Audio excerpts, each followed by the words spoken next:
I'd like to go ahead and call our meeting to order. We'll recognize a quorum here today, 1 p.m. Thank you, Mayor. Pursuant to the Texas Open Meetings Act, a closed session of the Amarillo City Council was announced on August the 11th, 2026 at 1:03 p.m. under the following authorities. Section 551.087, discuss commercial financial information received from an existing business or business prospect from which the city is negotiating for the location or retention of a facility or for incentives the city is willing to extend, or financial information submitted by the same.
Council has completed executive session. Time is 1:48.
We're going to go ahead and recognize a quorum back here, and we will continue in open session here. Thank you to everybody who's joining us here today and kind of rejoined. We've been here the morning as well. So ceremonial items, we have our invocation. The one and the only Remy Allen, hereby noticed as the Hillside Christian Associate Pastor. Welcome, sir. If you'll come on down, everybody please stand while he gives the invocation, and then remain standing for the pledges. No matter which one? All right. Well, hello. Thank you. I'd love to pray for us as we begin. Let's pray. Jesus, God, as this room convenes to talk about matters of the cities, God, I just simply ask that these matters would be handled with grace, clarity, respect, and honor.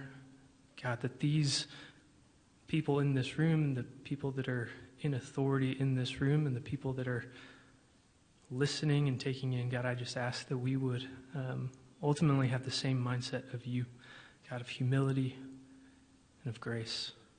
And God, that we would recognize that these things are temporal, and that ultimately you will make all things right in the end.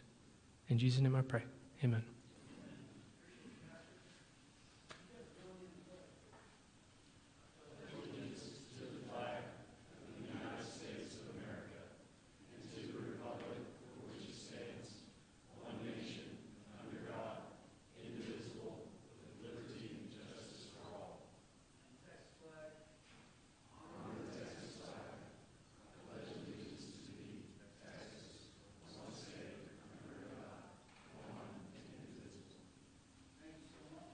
Please be seated.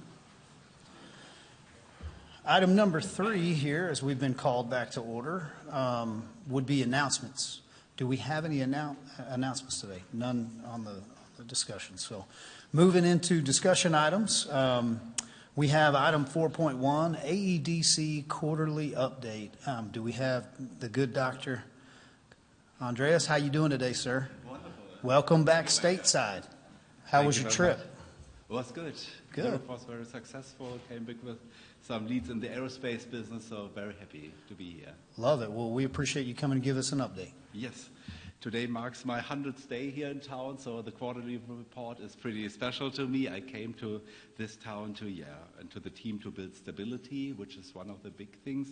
But I think we've done more. We've been working on a strategy how we can attract more companies to Amarillo. And that brings me to point number 1. So that's our goal, high-paying jobs. That's what we want to have for the community, and everything else supports that goal. So we want to attract companies. We want to help companies, thank you, who are already here to grow. We want to improve our market readiness and competitiveness because we are competing on a global basis. So there are hundreds of economic development organizations who try to bring business to America or to Texas, and we are just one of them. So we have to be very specific what we can offer and how we compete, so where to play, where to win. So that's what we think about. And another point is also we would like to strengthen entrepreneurship and innovation because we always need new ideas. It's good to have existing companies coming here, existing companies expand, but we need new ones. So our pillars are pretty straightforward. We need a clear value proposition for investors. Why should they come here? I'm talking to CEOs in Chicago or Washington State all the time, and they say, why should I come to Amarillo? And I think we've got some points which are very promising, which I'll come to in a minute. Then from a strategy, we are shifting our approach from fishing, I'll explain what that means, to hunting. And we have to have the team to execute what we think we dream of. So first of all, we get our mandate. We need to recruit firms. We promote Amarillo. Then we help the business who is already here to grow by providing those capital, human resources, and what we added new is export assistance. So Texas has offices in the UK, in Israel, and in Tokyo. So if any of our companies wants to go export to one of these targets market or the European Union, we help them to drive these exports, and we promote innovation.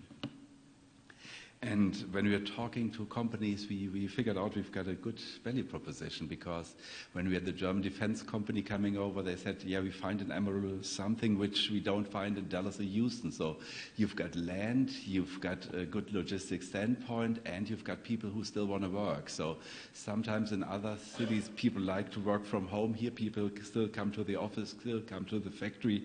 And I think that's one big pro for us, that we can things done, and we offer quicker wins to Amarillo. We figured out our target industries because we can't compete everywhere. So we were looking at industries where we've got strong clusters which might fit our schedule, and we try to go to trade shows, conferences, and attract in these target industries with partners. Our target markets are very easy because we're going to cities or states where the land is pretty expensive, where labor is expensive, and which are highly regulated, because we have got this value proposition that we are super business friendly and we get things done quickly. And this was the big shift in our strategy, because traditionally economic development organizations wait for government leads, so that the government says this kind of industry would like to expand to you, and then we send out an RFI and work on it. But we said, why should we wait till the telephone rings or we get an email if we know which companies should be in Amarillo? We've got aerospace companies, we've got defense companies, we have our top 25 list for every of these industries now, and we're calling them up, we're ringing them up, we're going to trade shows, we're going to conference, whatever it takes to knock on them and get them to Amarillo as easy and soon as possible. So we're getting our message out. And I'm very thankful. I've got a great team, and that's not normal, because in economic development people switch their jobs mostly every 2 to 3 years. So here in my organization, or in our organization, everybody has 5 years of experience, which is very helpful because we know the processes, we know how to win, and we are trying to get our team back on track. We were more people, so we are hiring right now a director of business recruitment who is in contact with all the companies, and if we got this hire done, we'll be even more active and maybe hire another person next year. Then one point is also always important in economic development. 80% of the jobs created come from business who are already in town. So we are talking actively to all these companies. How can we help you export? How can we help you grow? And we'll organize an event this year just to mingle with them, tell them more about the services which we can provide, and help them to create more jobs. And I think we've got a great value proposition here. We've got our target industries, and now we're building our pipeline of companies which we're going to attack, and I'm pretty sure we'll be successful. Thank you very much. Open for any questions. Questions for Dr. Andre or Dr. Eckstein? No? We appreciate what you've got going over there. The planning, the strategic plan, hunting and fishing, right? I think that's a really good way to kind of capture that. Can you give us just a little bit of maybe the size of animal that you're hunting down? Are you guys targeting that differently? You know, so like you can go hunt rabbits, right? Yeah, no, we're targeting deers, I would say. So we're not going for elephants or rhinoceros. So for example, in aerospace, most economic development people are hunting Airbus or Boeing, the big ones. But we know we are good in helicopters, helicopter parts and drones. So we are in the medium size. That's our target market. You're not hunting elephants, right? No. But you're out deer hunting, and that's good game to bring down, right? Do you have, and will you, when you bring your budget to us, do you have everything you need to have the size and caliber rifle that you need? So do you feel good about your budget, ready to bring it forward here soon? We've been working for 2 weeks on it, and we're ready. So I think it fits our needs. What we need to market ourselves. We need a good team, and we're in a good position, I think. Okay. Council, any remarks before we let the good doctor go? Two things. One is you and I had a conversation, and one of the things you mentioned that's important for a community on economic development, I guess, is service to the airport. Yes. Why is that important? And if you had to pick a city that we should be targeting, or have you had any experience at trying to grow destinations? So why is that important? And if you could pick one destination that you'd like to see Amarillo have direct air service from, what would it be to help us with our economic development? That's a good question. It would be Chicago or Atlanta for me. We've got many requests of companies who say we just want to have one stop to Europe.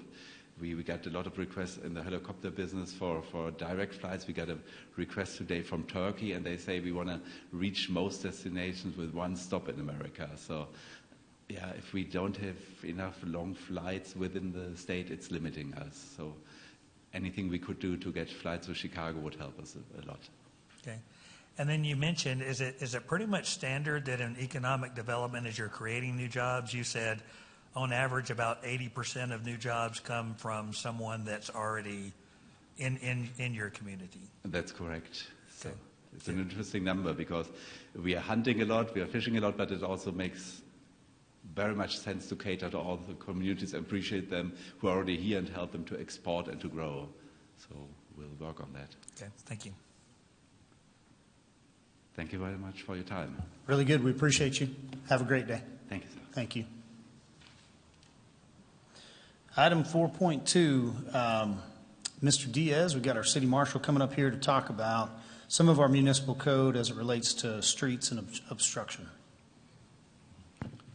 Good afternoon, Mayor and Council. Thank you for giving me the opportunity to talk about the Amarillo Municipal Code, Section 4-6-15.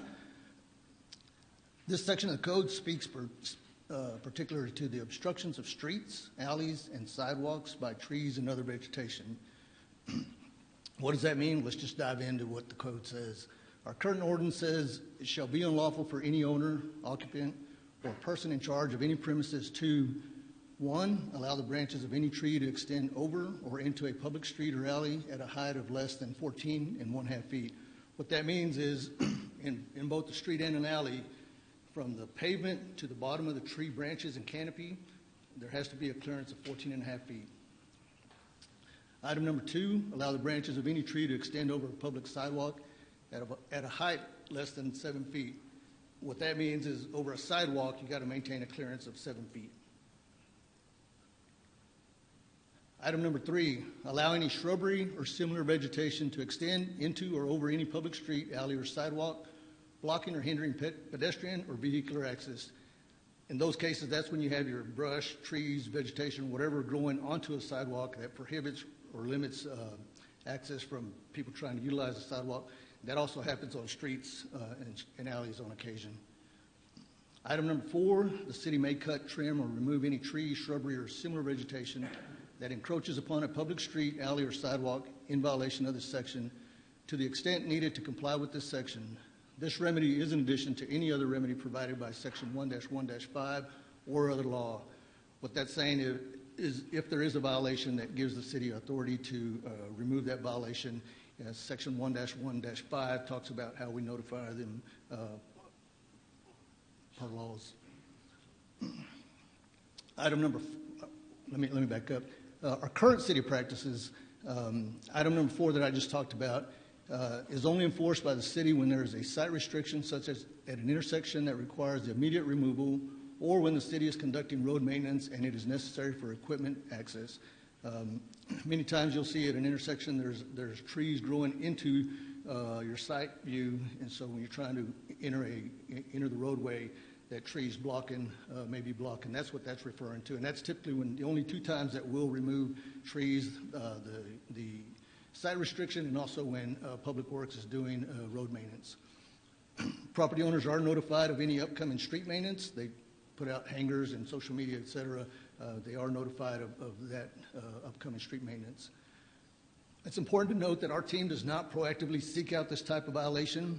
We're not, I want to be clear that we're not out measuring tree branches just on an everyday basis. That's not part of our everyday role.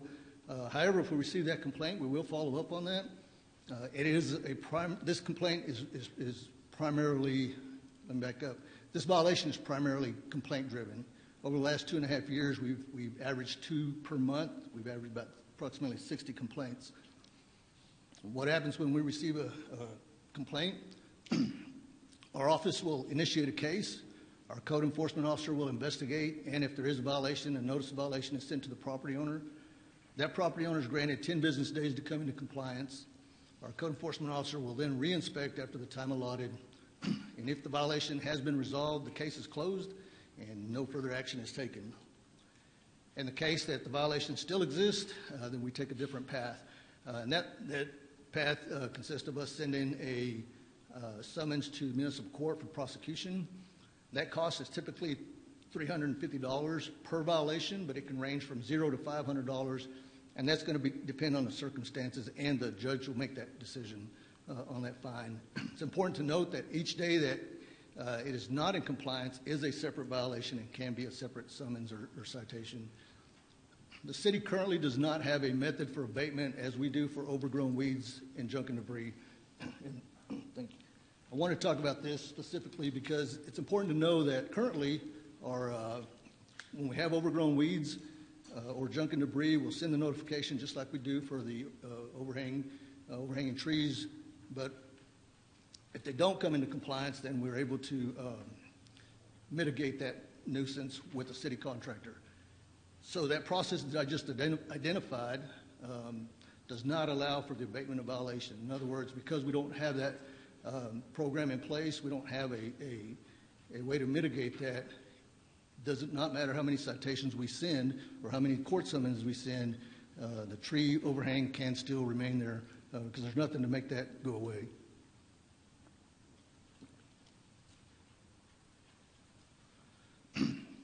What are other cities doing? There's a snapshot of 6 other cities. As you can see there, as far as overhang over sidewalks, their ordinance is pretty close to ours, between 6 and 8 feet. As far as overhang over streets, it's pretty much broader range, between 6 feet and 16 feet. And that last column just simply says whether there's an image provided in their ordinance or not.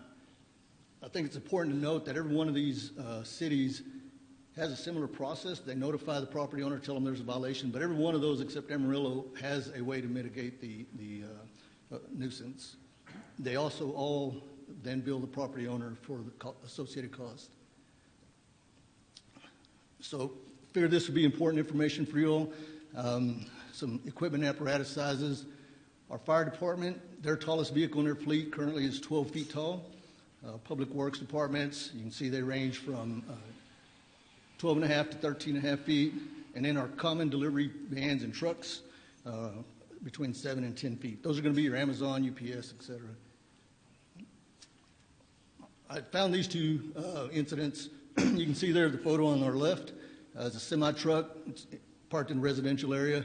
I know they're typically not allowed there, but in this case, it's a moving truck, and they are unloading. But my point to this picture, as you can see, I talked to the driver, and he told me his vehicle is 13.5 feet tall. You can also see the branches that he knocked down when he was parking there. And then the photo on the right, that's just a regular everyday vehicle. I didn't get out and measure that, just Google that average height of those vehicles. But the importance of this photo is you can see the tree branches go right on top of that roof of that vehicle. Our recommendations, of course, it's going to depend on the direction you all want us to go, but based on the findings, here are some recommendations. First one would be to change the height over a public street and an alleyway. I didn't include that on the text, but it should be also for the alley, from 14.5 feet to 12 feet. That'll be less restrictive for our citizens. And then in Section 4, we add a sentence similar to that text shown there in red that states for the purpose of street maintenance.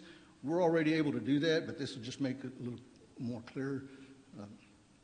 I think it'd be important to add a paragraph that allows the city the authority to cut and trim and remove without a notice, and those would only be the time when there's an immediate hazard, like I mentioned earlier, at a intersection for a site restriction. One thing that we have learned is a lot of times people will run into that intersection or drive by there and they see the violation, but we don't hear about it until it's very, very significant. So that's the time that we would use that. We wouldn't use that any other time unless it's just immediate threat to safety. And then Another recommendation would be to establish a fee schedule similar to what we already have for the mowing, the overgrown weeds, and that would allow us to abate the nuisance. We wouldn't be sending out summons. We just do the same process that we're already doing with the overgrown weeds and junk and debris. And then my last recommendation would be just to add an image on our ordinance or in our ordinance and show up on our website. I think it would simplify what we're asking our community to do or what their responsibility is in regards to the tree height clearance. That's all I have. Thank you for the time, and I'll be glad to answer any questions. Questions, council? Jacob, appreciate this. A lot of this stemmed from a complaint that was filed. Yes, sir. That I drove out there and did my thing, and I parked my truck underneath it, which is a pretty big truck. I think it's over 6 feet tall, and there was plenty of clearance. Plenty of clearance, but technically, according to our current ordinance, it didn't meet the ordinance. It wasn't 14 and a half feet. That's correct. That's where this thing started, a lot of it. So my point is, a great job on this, and I agree. You and I were talking before. I think the picture helps illustrate to a homeowner exactly what that means. I would say one other item to maybe include, and we talked about this because we have a stick, right? That's 14 feet tall or whatever it is, and if the branches hit that, then it doesn't meet. I think there needs to be some guidance on where we take that measurement from, because if we take it at the curb, a lot of the newer housing developments, they have a requirement to plant trees along the side, and so they're right there up against. They're really pretty close. But where we take that measurement from, because I think you and I talked when we do it at the curb, it's very, it's going to get almost every tree. Really. At a current 14. At 12, that'll help. But most emergency vehicles and bigger trucks, they're not going to travel. They're not traveling up against the curb or even a foot away from the curb. Typically, if there's no traffic, they're going to be almost in the center of a residential street versus on the right or the left. I would say that maybe, just throw that out for discussion of maybe we take that measurement, I don't know. I have no idea, 6 feet, 8 feet from the curb, so that it allows, if that tree's growing properly, everything is out and up. So they may have some branches that are below that 12-foot level close, but as long as they're growing up, if we go out 6 or 8 feet, well, they've met the 12-foot. Yes, It just makes sense for the 14, whatever we're going to choose to do. So that's the only thing that I would suggest is maybe we decide where are we taking that measurement from. I know the ordinance reads just overhangs the street. So, I think if we could be a little bit clearer of where we take that measurement, that might help as well. Yes, sir. That's a great idea, and we can change the image to depict that. Okay. And we can just determine. And maybe not affect as many homeowners as well, because there's some pretty trees, and up here in the Panhandle, we want our trees. Yes, sir. And there's some that are definitely not in compliance, like that one you showed, that picture of that small vehicle with the limbs on top. Well, that clearly needs to be trimmed. It needs to be trimmed up. But there's a lot of nice trees that are maybe below this, but are at least the right direction. And if we took that measurement out, it would be better. We can do that. But thank you. Yes, Thank sir. you for this. Councilman? One thing I've noticed as the maintenance on the streets is occurring, we're seeing a lot of these trees that are being trimmed right along the curb. If we're going to charge the citizens to trim these trees, can we trim the trees correctly? As we know, trees are especially residential trees are hard to come by. And so many times you see these trees, they just go straight up from the curb. And there's right ways to trim trees and there's wrong ways to trim trees. And you don't cut your arm right in the middle. You sure. Cut it at a joint, right? And sure. And so if we're going to charge the citizens to trim these trees, we at least need to trim them correctly so the trees don't die from disease. Absolutely. That's a great idea, and I agree with you. And I think we can easily incorporate that into our schedule when we establish that, where and how we're going to do that. And we'll work with landscapers here in town that can help us out, be more specific with that. So. I noticed we recently, because I heard from a few people, but we were recently doing some, road work in Puckett. How many, do we know approximately how many trees we had to trim in that particular project? I do not. I don't have that answer for you. I know that was part of the actual project that was incorporated into the project where the contractor would go out there and do that, but I don't know that number. I can get that number. I mean, I didn't know if it was a lot. I mean, my only thing would be, and I agree with you, if most, because that seemed to be where the problem or the issue came from some people that I heard from, was that, if the equipment is going to, because the equipment to repair the road is going to probably go right up to the curb. And if their tree was too large and our equipment comes through, it could tear down their limbs, trees, or, those types of things. It could, not only damage our equipment, but it also could cause further harm to the tree. So I didn't know if that came up that often and whether the equipment that we use to work in these residential areas if will the 12-foot work for that equipment? Yeah, so to answer your question, it does come up quite often when we're doing a street project, especially if we have dump trucks or something that has lifts on them or higher trucks like that. So I'm not sure what the number of that was, but back to your question too, the reason that they trimmed them straight up at the time, I think they were given a notice and the homeowner was given an opportunity to trim those as well. But going on private property and doing work is a whole other issue as well too. So a lot of that getting on the private property where we'd actually be pruning the tree at the trunk of the tree would be doing work on private property. So I think working with them, this is going to help us. To answer your question, Mr. Simpson, is that this would help us greatly with the construction projects to be able to have that height changed. Okay. But I guess my question is, when we're doing road work and repair, are those is that height? Are those vehicles, would that fall under the 12 feet? And then even again, if it goes close to the curb, which on truck repair, on road repairs it would, is this, I mean, if it's 12 feet in the center, is it still, I'm just wondering how we're going to work out, if we've had many problems and how we would work that out. If we're trying to get through to pave or repair, but our truck is higher, then that is going to cause damage. I mean, just how that would work. Sure. I understand the question. We'll go back and make sure that fits that equipment height, but it should. But I don't have the measurements here with me, or I've been thinking about that at the height of those trucks. But we can go back and look at that and make sure that it fits that as well and get back with Jacob and his team. Okay, thank you. Yeah, I'm just trying to figure out, based on the picture that you give as an example, and that truck is 13 and a half feet, what was the rationale to go down to 12 when that truck obviously is hitting branches? Why wouldn't we stay at the 14 foot? So typically, those types of vehicles, for instance, your semi-tractor trailer isn't going to be in a residential area. Your solid waste vehicles, those are going to be in the alley most of the time, other than the poly carts. A lot of times with the poly carts, they'll put them in a place where there's not a tree there, so they'll be able to lift it anyway. So that's not really a bigger issue. And I think it's important to point out, and I spoke with Alan Harder, our Public Works Director, about this, and it's not that it's not an issue. It's not that the tree branches aren't there and creating an issue. It's more along the lines that their drivers are really good about maneuvering around that. Just like anything else, if there's an obstacle, they'll go around it. And I spoke with Chief Kyle Joy. He had a similar response. It's not that those issues don't exist. It's their drivers are just good about going around them and avoiding those hazards. But I think it's important to point out that's not as easy to do in an alley where you have very much more narrow right-of-way to get through. So, Any other questions for Mr. Marshall?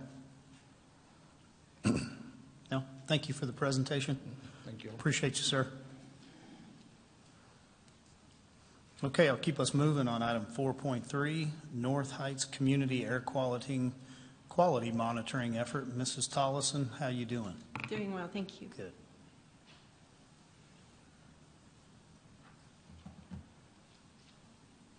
Good afternoon, Mayor and Council.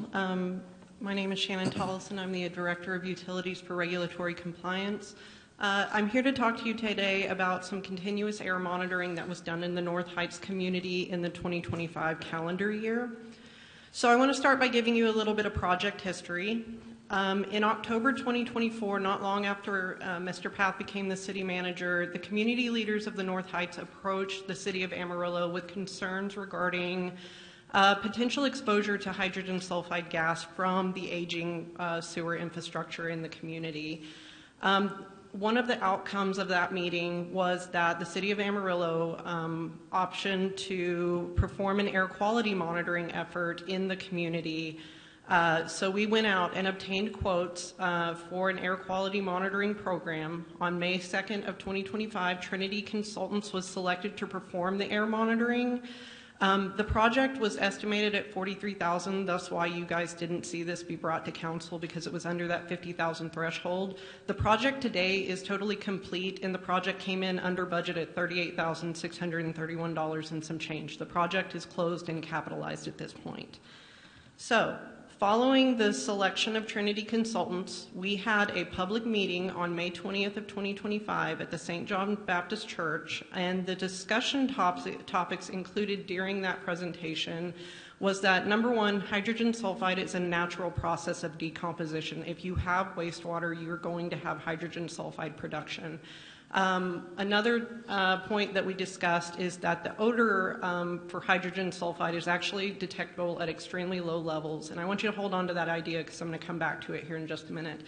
Another item was that we proposed the selection of 4 monitoring sites to put the monitoring equipment based on the underground infrastructure in that area. And lastly, the selection of the consultant and the details of the monitoring plan. Okay, so I want to take you back to that odor detectable at extremely low levels. I need you guys to all do me a favor and imagine for a second that you have a grain of sand between your fingers. 1 part per billion is the equivalent of being able to detect that 1 part of sand from an entire dump truck full of sand. So I like to use that analogy to give people the context of the numbers we're going to be using in this presentation. So hydrogen sulfide is detectable by 83% of the population at a 1/2 part per billion. So half of a grain of sand out of a dump truck full of sand can be detectable as a different thing than the rest of those grains of sand. So I like to just give people that point of context before we go into some of the data that came from this monitoring plan. So I told you we selected monitoring locations. This is the map that we provided at that public meeting on May 20th of the 4 sites that were selected in the North Heights community. And again, they were selected based upon the infrastructure in that area. So I did make note of the infrastructure, and I will explain why the infrastructure we selected was important. So at Northwest 19th and North Rusk, at that location, we have an 8-inch sewer main going into a 10-inch sewer main. At 20th and North Hughes, we have 3 sewer mains connecting, 2 10-inch sewer mains and a 6-inch sewer main. At Northwest 13th and North McMasters, we have 2 6-inch sewer mains that connect in that location. And then lastly, at Northwest 9th and North Washington, that is where the big gravity lines are. So there is a 24-inch line that connects to a 30. There's a 15-inch line, and there's a 24-inch line. So there's a lot of infrastructure at that intersection. So we selected those locations because whenever you have sewer water flowing through a pipe, when that sewer water kind of hits an area where it becomes more turbid, that's a situation where you're going to have more gas released from that sewer. So we've selected those monitoring locations because realistically, the infrastructure in those areas, it gives us some context on whether or not there's more gas being released from those locations than other locations throughout the community. So just wanted to give context on why we selected these 4 locations. And again, I don't remember if I said this, but this slide, the map was presented at that public meeting on the 20th of May in 2025.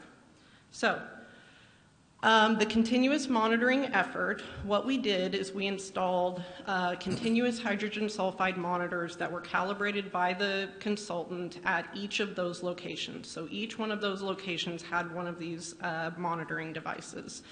Each one of them were placed at 40 inches height from the ground, which is considered breathing zone. So that's where you want to do air quality monitoring at, is the location where people are going to be breathing the air. That data was transmitted cellularly every hour, and each unit took a measurement every 10 minutes during the entire duration of the sample monitoring effort. Additionally, we elected to have canister sampling On the on the right-hand side, you see there's like a silver dome right there. The canister sampling was a little bit different than the continuous hydrogen sulfide, because what the canister sample was designed to do was to capture other species of air that can potentially cause similar odors. So there's hundreds of hydrogen compounds that can cause similar odors. So we selected to also do some canister monitoring just to be able to say, like, is it hydrogen sulfide? Are there other constituents that could potentially cause odor complaints to come from the community? Lastly, these samples were sent out to an accredited laboratory for analysis. There's not a laboratory in our region that does accredited air quality monitoring, so these were sent out to a third-party laboratory. The duration of the monitoring. So we monitored, the project was actually selected to be for 30 days. We monitored for 39 consecutive days from June 16th of 2025 and ending July 24th of 2025. We took instantaneous readings from each location every 10 minutes during that entire period of time, totaling 930 hours of data collection during the monitoring period. Those canisters that we show you were deployed from July 21st to July 24th, and I do have a slide where I kind of discuss what the difference between those monitoring periods were. Also, just anytime I'm dealing with with data, I like to give integrity statements if anything happened during the duration. We did lose the batteries on the unit located at 9th and Washington at 1 a.m. on the 18th of July. That system was back online by the 22nd of July. So what were the monitoring results? So first I'm going to show you the the instantaneous averages, and then we'll go into the hourly averages. There were 24 instances of non-zero H2S results observed during the 10-minute data collection. The highest reading observed was 10 parts per billion. So again, going back to those grains of sand, it was the equivalent of 10 grains of sand. I just broke this. The equivalent of 10 grains of sand for that entire dump truck full of sand. Now, each one of those instantaneous results was utilized to obtain the hourly results. 21 hourly averages using the 10-minute data was compiled. It is important to note that one of our monitoring locations, Northwest 20th and North Hughes Street, had 0 detections of H2S during the entire monitoring period. The highest hourly average detected was 2.3 parts per billion. So why do we need the hourly average? There are state laws pertaining to any release of hydrogen sulfide gas and any cause of those releases. The state average is the equivalent of 80 parts per billion over a 30-minute period of time. So for us to do the monitoring we did using the hourly averages, we want to kind of show the comparison of what those results came back as and how they compare to state requirements. So on this next slide, this is the exact same data, but this slide the chart on the right is the hourly concentrations. The chart on the left, from where I'm standing, is the concentration. I'm sorry, left and right is terrible with me. The chart on the right is the hourly concentrations against that state limitation. So the red line at the top is that TCEQ limitation associated with H2S in any community. So well below any of those thresholds during the entire monitoring effort. So I said we also did canister monitoring. The purpose of that canister monitoring, again, to show whether or not there are any other constituents that could have potentially been causing odor complaints. All of the sample results came back from each one of those as non-detect. What that means is just that any reading in those samples was too low for the laboratory instrument to actually be able to detect and quantify.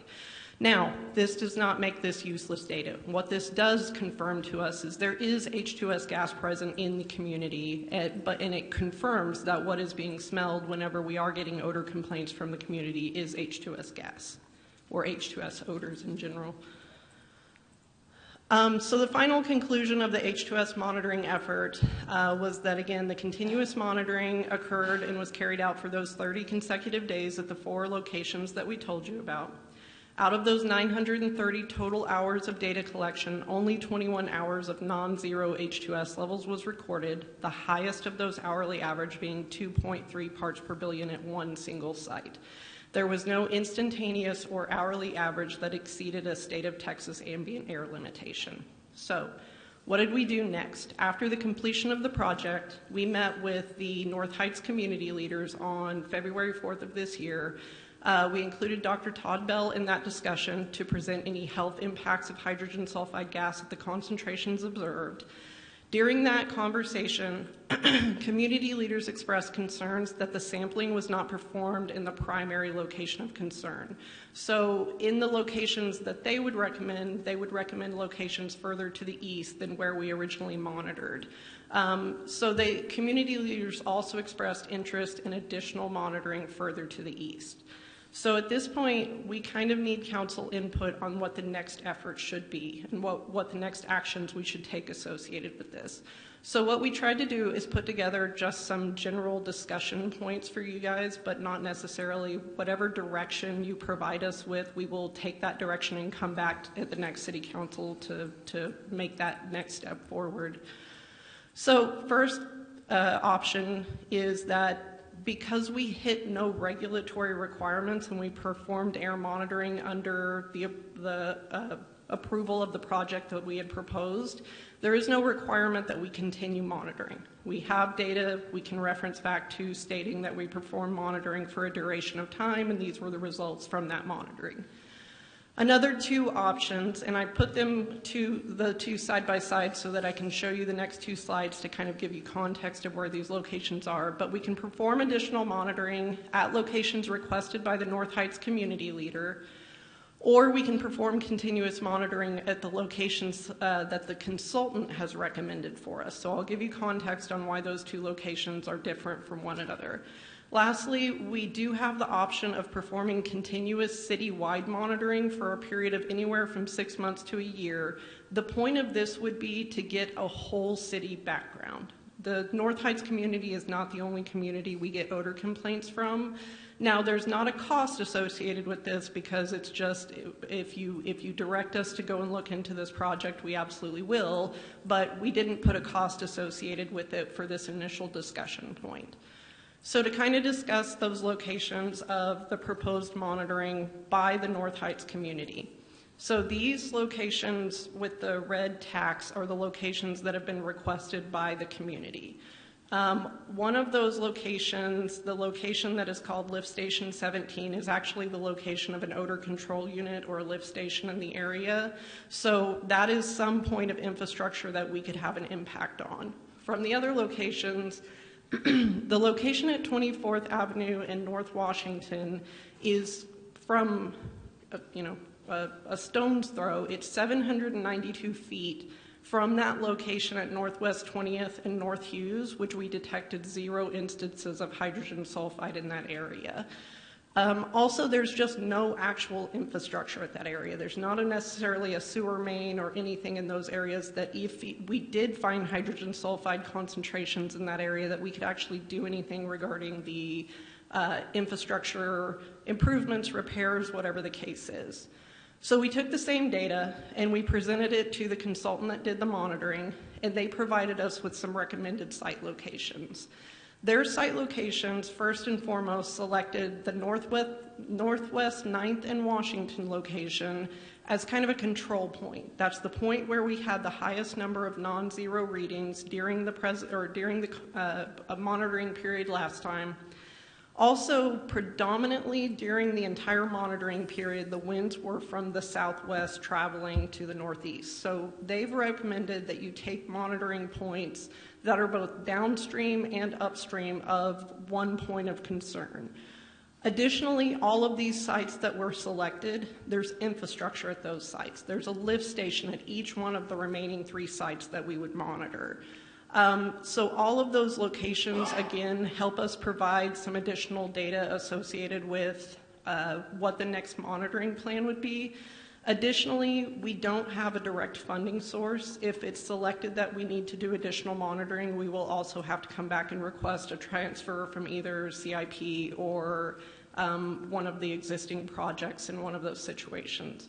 So I wanted to take that opportunity to kind of give some discussion points, but at this point I'm available for any questions. Councilman? Do we have, H2S monitors that we could go out to these locations, very similar to what we would wear in the oil field or at a refinery location or any hydrocarbon location, that would give us an indication if we're picking up anything before we initiated a complete study? So we do. The reason that we started the study in general is that our meters are for instantaneous use and not continuous reads. So the ones that you carry around as a personal detection system are not typically sub-part per billion. They don't record values down that low as an annual average. So we elected to use the types of sensors that we have to be able to get those ultra-low detection limits associated with them. The instruments that we use, again, they're to kind of notify people whether or not they're in a safe or unsafe environment associated with like OSHA working conditions.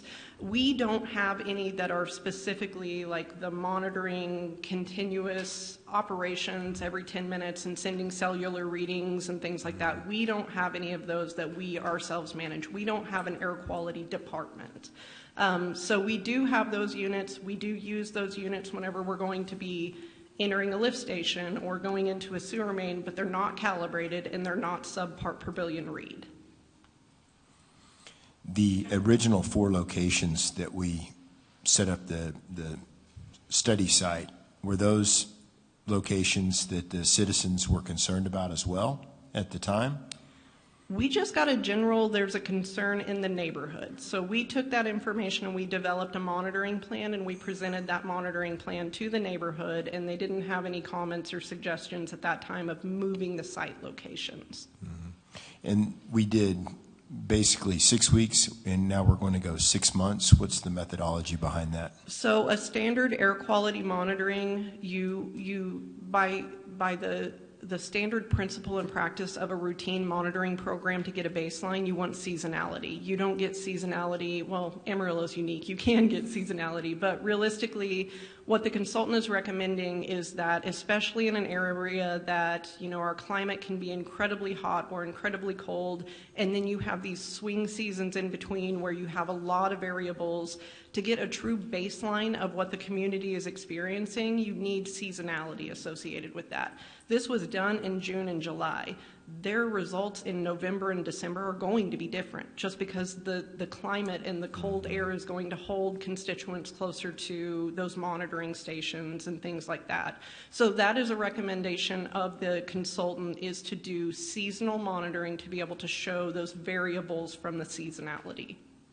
One final question. Do we have any instances of human health or adverse effects to human health that would push this study forward? I invited Dr. Bell. Did Dr. Bell show up? Okay.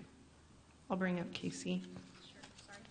Dr. Bell is seeing patients today, so what he wanted to communicate was that the hydrogen sulfide levels measured are at 1/1000th of the level in which we would have medical concerns, and while they are annoying, would not appear to be a medical problem. Thank you. Council, other questions? Okay. Direction?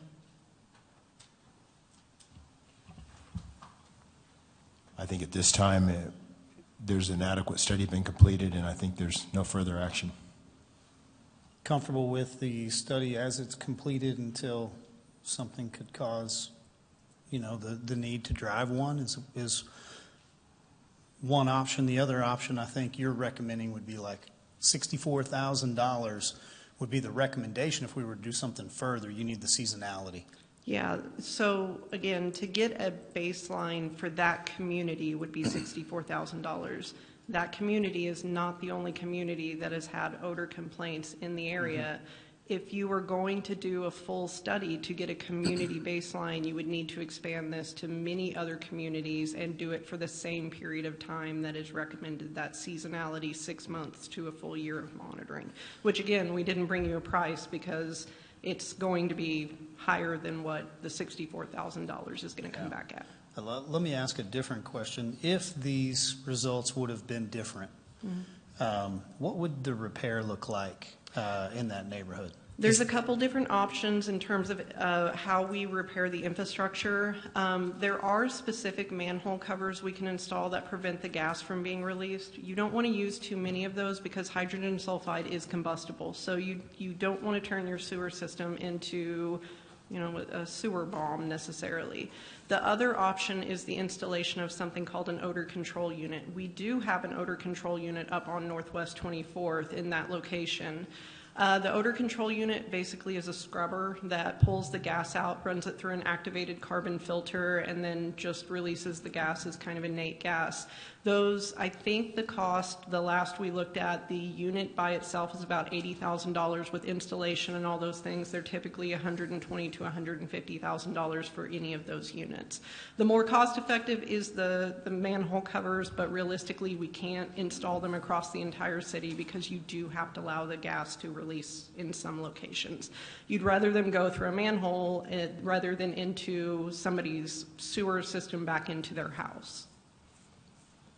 Councilman. I would agree with Prescott with the findings that we found. I mean, they're so small. I think Casey said 1,000th of where it's even a threat at all. I just don't see spending another $64,000 when it's that small. Just my opinion. Okay. And again, Dr. Bell said minimal impact Yes. to human health. Yes. And it was a 2.3 parts per billion when the state regulatory limit is 80 parts per million, correct? 80 parts per billion. Oh, It's 0.08 parts per million, but I wanted to keep the terminology the same across the board. So 35 times below regulatory detection limit. Yes. Councilman. Have we had problems with this? I mean, health, I guess what we're dealing with, I guess, is you said it takes a very tiny amount of this to be detected by the nose, I guess is what you're saying. So while people can smell it, and it could even have a strong odor, this was looking at the health component, and it said, I guess, according to the state, you had the chart that had our readings down here, the red line up here, and there was a great deal of difference in between. Right. Have we ever had any problems with this type of gas from a health situation, or how would we find that out if we had one? I don't necessarily know the history. I can tell you from occupational safety standards for areas like refineries, there are occupational limits that are established, but they're well above the limits that we were seeing. Stephanie, we had that one slide that had the exposure ranges. So in general, short-term exposure is typically expected to be between 1 to 10 part per million. Again, now you're talking 1,000 times larger than what we were detecting. That's for short-term exposure. Chronic exposure during that same area, basically between 10 to 20 parts per million is when OSHA would start setting limitations to exposure over a duration of a work period. So these are parts per billion. These are a factor lower than that. So from a hydrogen sulfide and human health effects standpoint, what we're seeing doesn't constitute anything that would cause human health effects. But again, from the history, we've never done H2S monitoring for an entire community or for a duration of time. Like Councilman Prescott was referencing, like we have monitors. The TCEQ has gone out with us to the neighborhood with their monitors and verified they didn't have anything that had any levels of concern. But again, we've never done a monitoring program where we have any kind of history and duration that I could speak to answer your question formally. Yeah. And is there anything that would indicate that the results we would get if we did testing, whether it was where the citizens wanted or whether the consultant did? I mean, is there anything that would show that we would get different results? I mean, are there any other factors there, or? Aside from the fact that the weather, the seasonality is going to change what your readings look like, I don't think the weather would change it to be, to Councilman Prescott's point, 38 times different than what it is right now. But I don't know that for sure. And again, at the end of the day, like the benefit of having the data is the data is what it is. It's defensible forever. I can interpret it one way, somebody else can interpret it differently, but it is what it is. So the seasonality can absolutely affect the results that you get, but I have a hard time believing it would make that large of a difference in the difference of what we're seeing from a 30-day monitoring period during June and July to a 6-month monitoring period. Okay. Thank you. Was there any correlation between the higher values, the 2.3 parts per billion, and humidity or time of day? Could you get a timestamp on that? We absolutely have timestamps on every single reading. We also did, the title of this slide is high split modeling. So we took reverse trajectories of the atmospheric data during the same 39 consecutive days of monitoring and pointed them backwards. And the final report states that the H2S levels tend to be elevated when the wind is predominantly coming from the southwest, that you see those peak points in data. But the entire monitoring period, we have the humidity at every single time it took the reading. We have what the atmospheric pressure was every single time we took the reading. We have all of that data. Was there a correlation with higher humidity values in sampling dates? I don't recall. It was very dry during the period that we did the entire monitoring, but I don't have the report in front of me to necessarily say like, oh, on this date it was 53% and we saw this value in that area. We absolutely know that if you get a colder day and your humidity goes up on those colder days, you're absolutely going to have more calls about odor complaints and things like that, just because it becomes more permeable in the atmosphere. Are we seeing anything at all in the evenings? Clearly, odor nuisance calls would increase, but the compounds that we're seeing coming out of feed yards, is that similar to what we're seeing in terms of H2S, methane, different things like that? I don't recall that during the monitoring period there was a specific time of day that we saw more instances of non-zero values. They were kind of sporadic throughout the entire area. And again, one entire area had no readings associated with it. It is interesting because if you do a search, like a Google search on what ambient atmospheric H2S is in a community, you can get any value between 0.0033 parts per billion up to 8 parts per billion, but it's dependent on where that location is. Most of that monitoring is not done in a location that the predominant industry in the area is agriculture. There are research studies specifically located at confined animal feeding operations, and we did reference that whenever we were looking for the regulatory requirements, but I can't see any specific correlations between times of day and when you would see specific functions happening. I would anticipate that maybe 7 o'clock in the evening when the sewer is becoming more overloaded, but the data didn't necessarily show that being the case. Thank you. If I could ask, Shannon, could you easily count up the manhole covers and put a cost to that for if we did look at that as just an odor prevention method? So, let's assume here that the direction of council is we don't have a health concern. Mm-hmm. We have an odor nuisance, and we want to try to, help mitigate that in that particular neighborhood where we get the complaint or the call from. Could you bring that to council just so we could get a value and kind of look at that as a potential? And if you put your recommendation on how many of those you could swap out, okay, and if it would help. Okay. I know it may be a practice, but then we would greatly appreciate your opinion on, you would see some reduction of that odor. Will do. Okay. Anything else, council? Thank you, ma'am. Thank you. Have a great day. All right, discussion 4.4. Clifton Larson Allen is online with us here. And so do we want to hand this directly over to them, or Miss Lola, do you have anything you need to address before we go? Oh, looks like it. So, afternoon, Miss Ogunremi. Good afternoon, sir. I'll just give a brief introduction. I'd like to introduce Mr. Scott Krichner, Principal of CLA, Clifton Larson Allen, and Roy Cobb, the Audit Director of CLA, who are both connected on Teams for the FY 2024-2025 single audit presentation.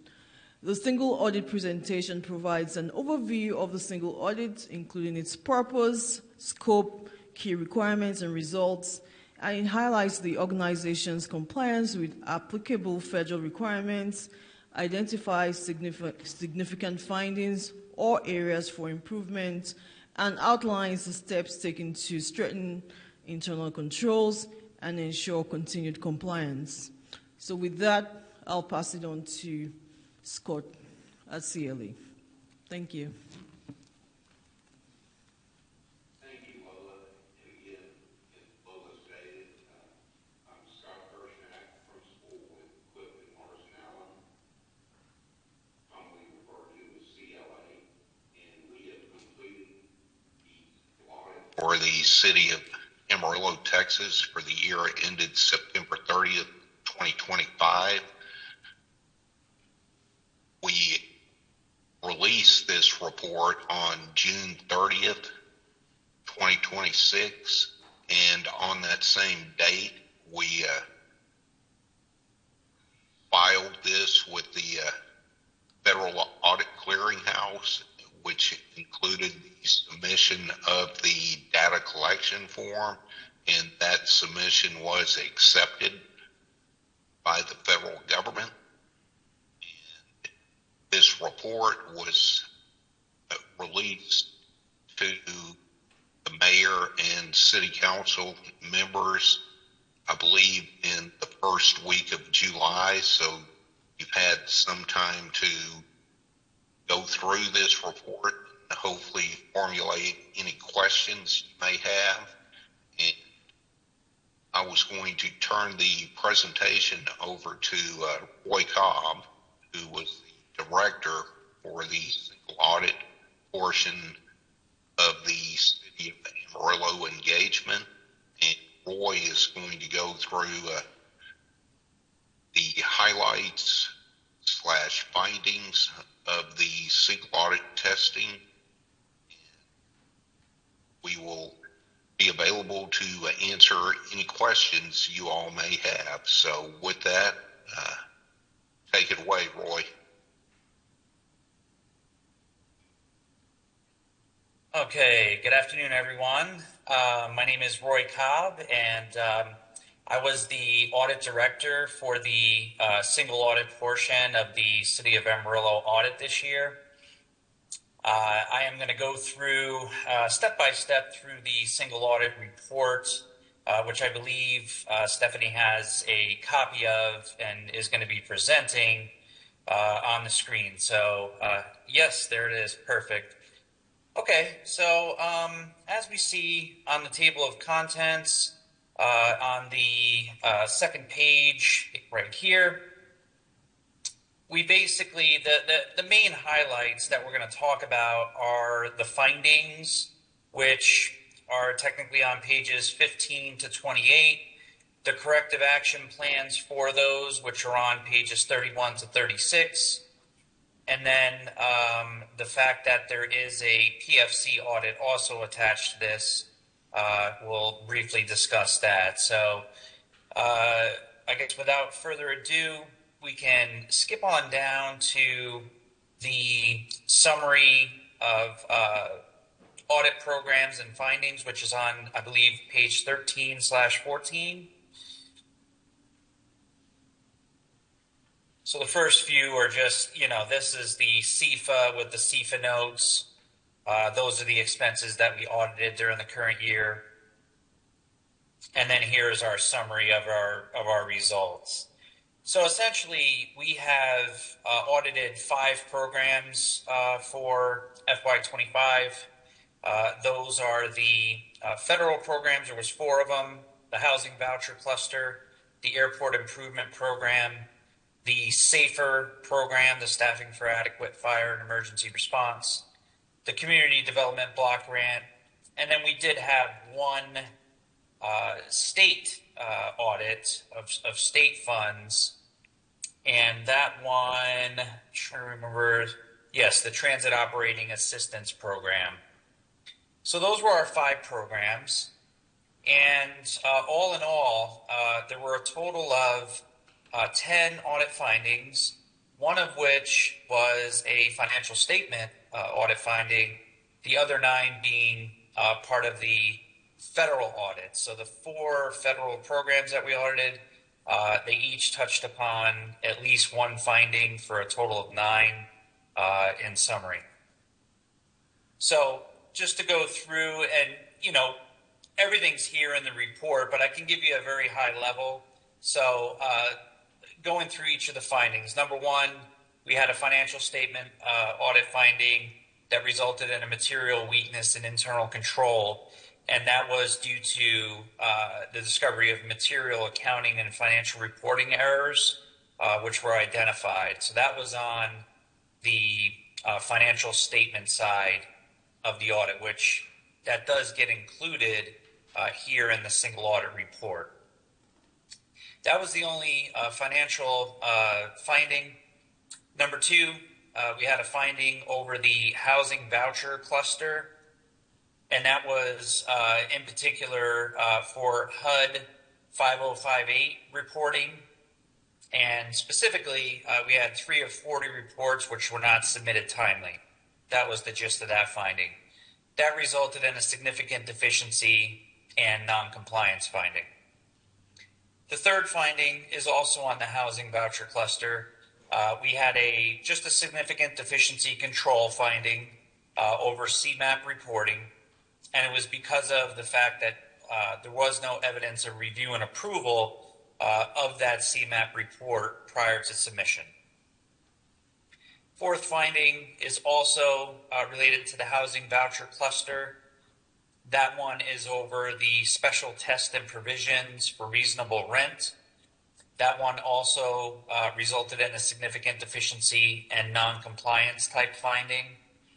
This is where the city of Amarillo issued a housing assistance payment before completing and documenting the required rent reasonableness determination.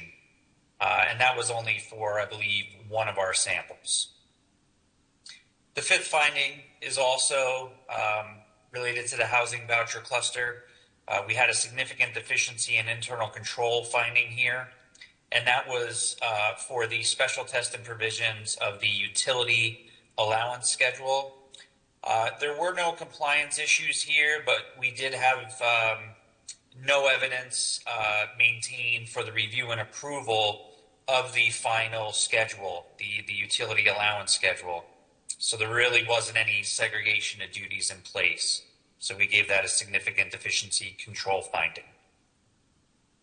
Moving on to finding number 6, we're now into the airport improvement program. So this finding was over equipment and real property management, which resulted in a significant deficiency in non-compliance.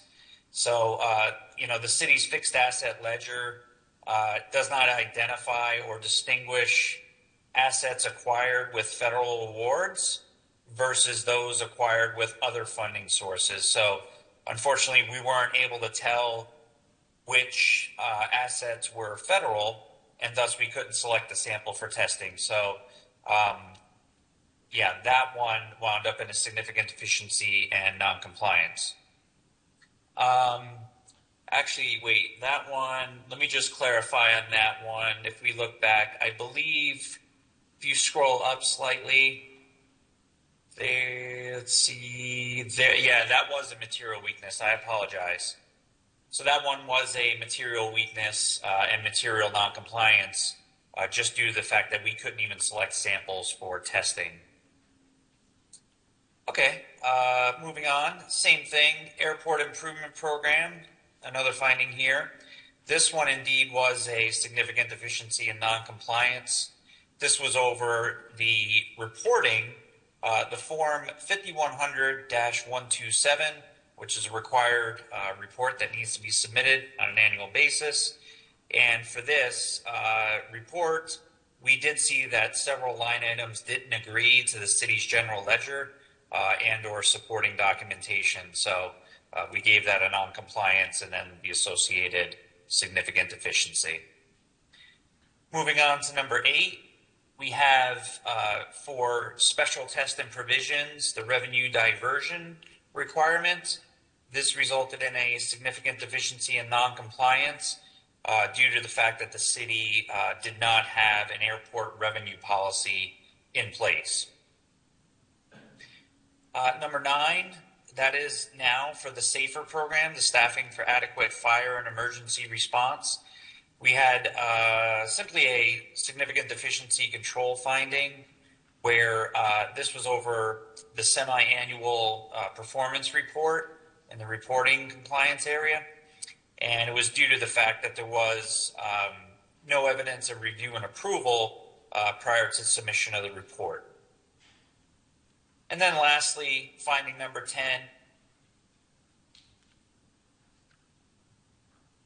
program. This one resulted in a material weakness and material noncompliance over FFATA reporting. And it was due to the fact that during the year, there were several subawards that were greater than $30,000 that were required to be submitted. However, the city didn't have any kind of procedures in place to make sure that they identified awards that were greater than $30,000 and that they were properly submitted. So unfortunately, none of those awards were submitted during the year. So all in all, as you saw, there were particularly there were 2 material weakness and material noncompliance findings. So for the Community Development Block Grant Program and for the Airport Improvement Program, we do have a modified opinion on compliance. So we did qualify the opinion. So the rest of the programs were unmodified or clean opinions, if you will. So overall, that's all of the findings. We also have our prior year findings, of which there were 2 of them. And as you can see here, at the bottom of each of them, the status shows that the corrective action had been taken for both findings. And I believe the one finding was over the CIP projects, and then the other one was over the reporting. I believe it was, yes, the reporting where the supporting documentation didn't agree. So we were good on both of those, and so we considered corrective action to be taken. And the last part of the report, we have our, or I should say your, responses to the findings. So this is where, we talk about, hey, this is the finding. We get the views of, management, and then we talk about implementation date targets, and then the responsible folks that are going to be responsible for implementing corrective action. So all of those findings are there, available for your review to see, what the city has plans to correct them if they already had it. So some of them looks like things may be already in place, were quick fixes. So, but it's all here for your review.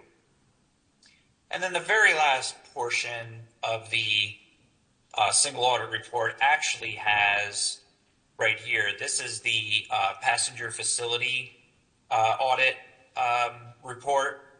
And so really the main thing to note here is that it is a absolute clean opinion. We didn't have any issues or findings, and everything was completed timely. So that is the summary of the report. Are there any questions from anyone? Council, any questions for CLA? No? Okay. Mr. Cobb, thank you for the presentation. We've seen this multiple times now, and I appreciate Mr. Kirschnack as well, your time over the phone and educating myself on this and making sure we know what we're looking at as we move forward. Excellent. Thank you very much. Thank you, guys. Miss Lola, you have anything else you need to add? No, sir. Okay, great. We'll stay in touch with you guys, and appreciate you jumping on and doing the presentation.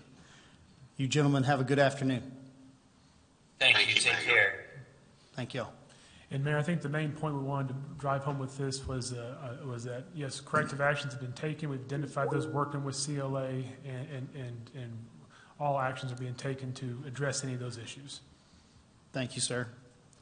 That brings us to item 4.5, future agenda requests. Council, do you have any? Mayor, I do have one that I'd like to bring up if I can. I'd like to ask that we place a future agenda item to discuss the city of Amarillo's use of cameras and surveillance technology, and this will be across all city departments. Cameras obviously have legitimate public benefits, and we've seen it. They can improve public safety, manage traffic, protect citizens, provide evidence. But what's happening, I think, as this technology becomes more sophisticated and widespread, I think we also have the responsibility to establish, clear boundaries about how government uses it. So what I'd like for us to discuss is what types of cameras and surveillance technology will we allow, and which ones will we not allow and why. I'd also like to kind of understand the safeguards surrounding the information collected. Who can access it? Is it, is access logged and reviewed? What prevents it from being used for other legitimate city business? And what happens when an employee violates these policies? Now, I'm not suggesting that cameras are bad or that our employees are doing something wrong. It's about establishing safeguards before we do have a problem. And there's a growing national conversation, I think, about balancing the public benefits of this technology with the reasonable expectations of privacy and potential for future government overreach. And there's a growing tide, unfortunately, of misuse of this across the country. You're seeing in various departments that, it's being misused, not for its purpose. So technology is going to grow. It's going to change. I think our policies and safeguards need to keep pace, and I think our citizens deserve to know where we're going to draw the line, and we draw it deliberately and publicly rather than waiting until an incident forces us to come up with that.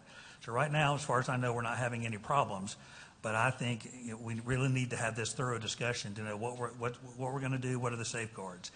Until we have that discussion and appropriate policies and procedures are in place, I would ask that we pause any future purchases of camera or surveillance technology until we kind of have a discussion and we've set clear guidelines on how we're going to operate this in the future.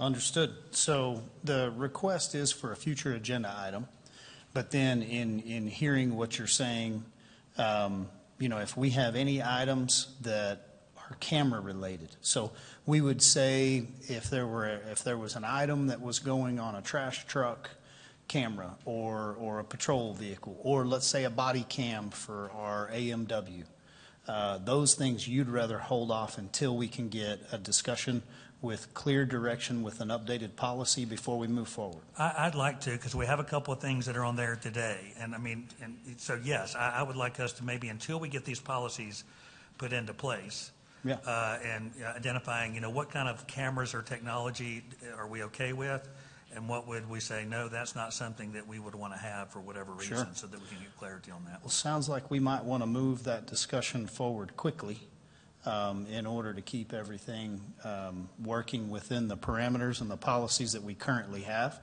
Mr. City Manager, do you have any questions on this future agenda item?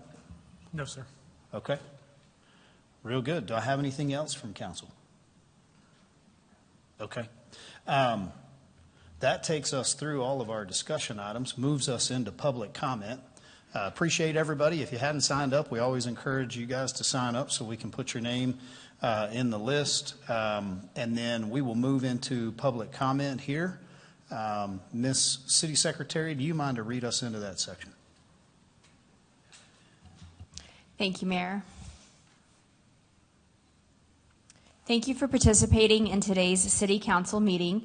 We value your input and appreciate you taking the time to share your thoughts today. Each speaker will have 3 minutes to address council during public comment or during any of the public hearings we have today. At 2.5 minutes, a single beep will let you know you have 30 seconds left. When time is up, the timer will beep continuously. Please stay within your allotted time. We do have 4 public hearings today, so if you're here to speak on an item with a public hearing, we would ask that you speak on that item either during public comment or during the public hearing, but not both, in order to help us keep accurate records. We will use both podiums today. When your name is called, please make your way to the open podium. When it's your turn to speak, state your name, whether or not you live within Amarillo city limits, and then begin your comments to council. For topics not on today's agenda, the Texas Open Meetings Act limits how council may respond. They may provide factual statements, ask for your issue to be added to a future agenda, or refer you to the city manager so staff may visit with you about your concern. If you would like to speak today but haven't, please come see me up at the dais to fill out a form so we can get you added to our list. At this time, we will invite up our first speaker, Dennis Pasternak. And on deck after Dennis will be Tiffany Riles. And while Dennis makes his way up, council, you should have something that looks similar to this that I'm holding up, maybe a different color, but Dennis provided some handouts in advance for you. And Dennis, you may begin when you're ready. Thank you. Good afternoon, Mayor Stanley and council members. My name is Dennis Pasternak, and I live on Crockett Street in the historic Bivens neighborhood. I'm here today to ask the City Council to refer the proposal that you have in front of you to the Traffic Engineering Department. Crockett Street is designated as an RS1 residential street designed for cars and light trucks with a speed of 30 miles an hour. We see, however, significant large commercial vehicles using Crockett Street as a pass-through to avoid congestion on Washington and Georgia streets. I've seen multiple categories of large commercial vehicles using Crockett Street, including 3 semi-trucks, one from VW and one from SAIA, a large commercial document destruction truck, a village transport, commercial charter tour bus, and 2 large pickup trucks towing 30-foot horse trailers. Additionally, commercial vehicles exiting Crockett Street at I-40 have a tendency, or I should say exiting at I-40 at Crockett Street, have a tendency to ignore the 30-mile-an-hour speed limit because they're used to the speed limit on the expressway.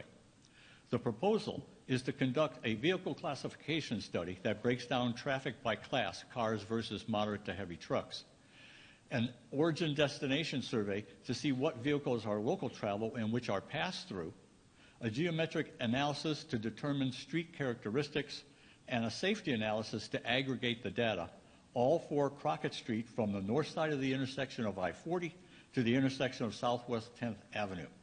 I'm asking the city to complete the survey, study, and analyses in order to gain essential data necessary to answer a critical safety question.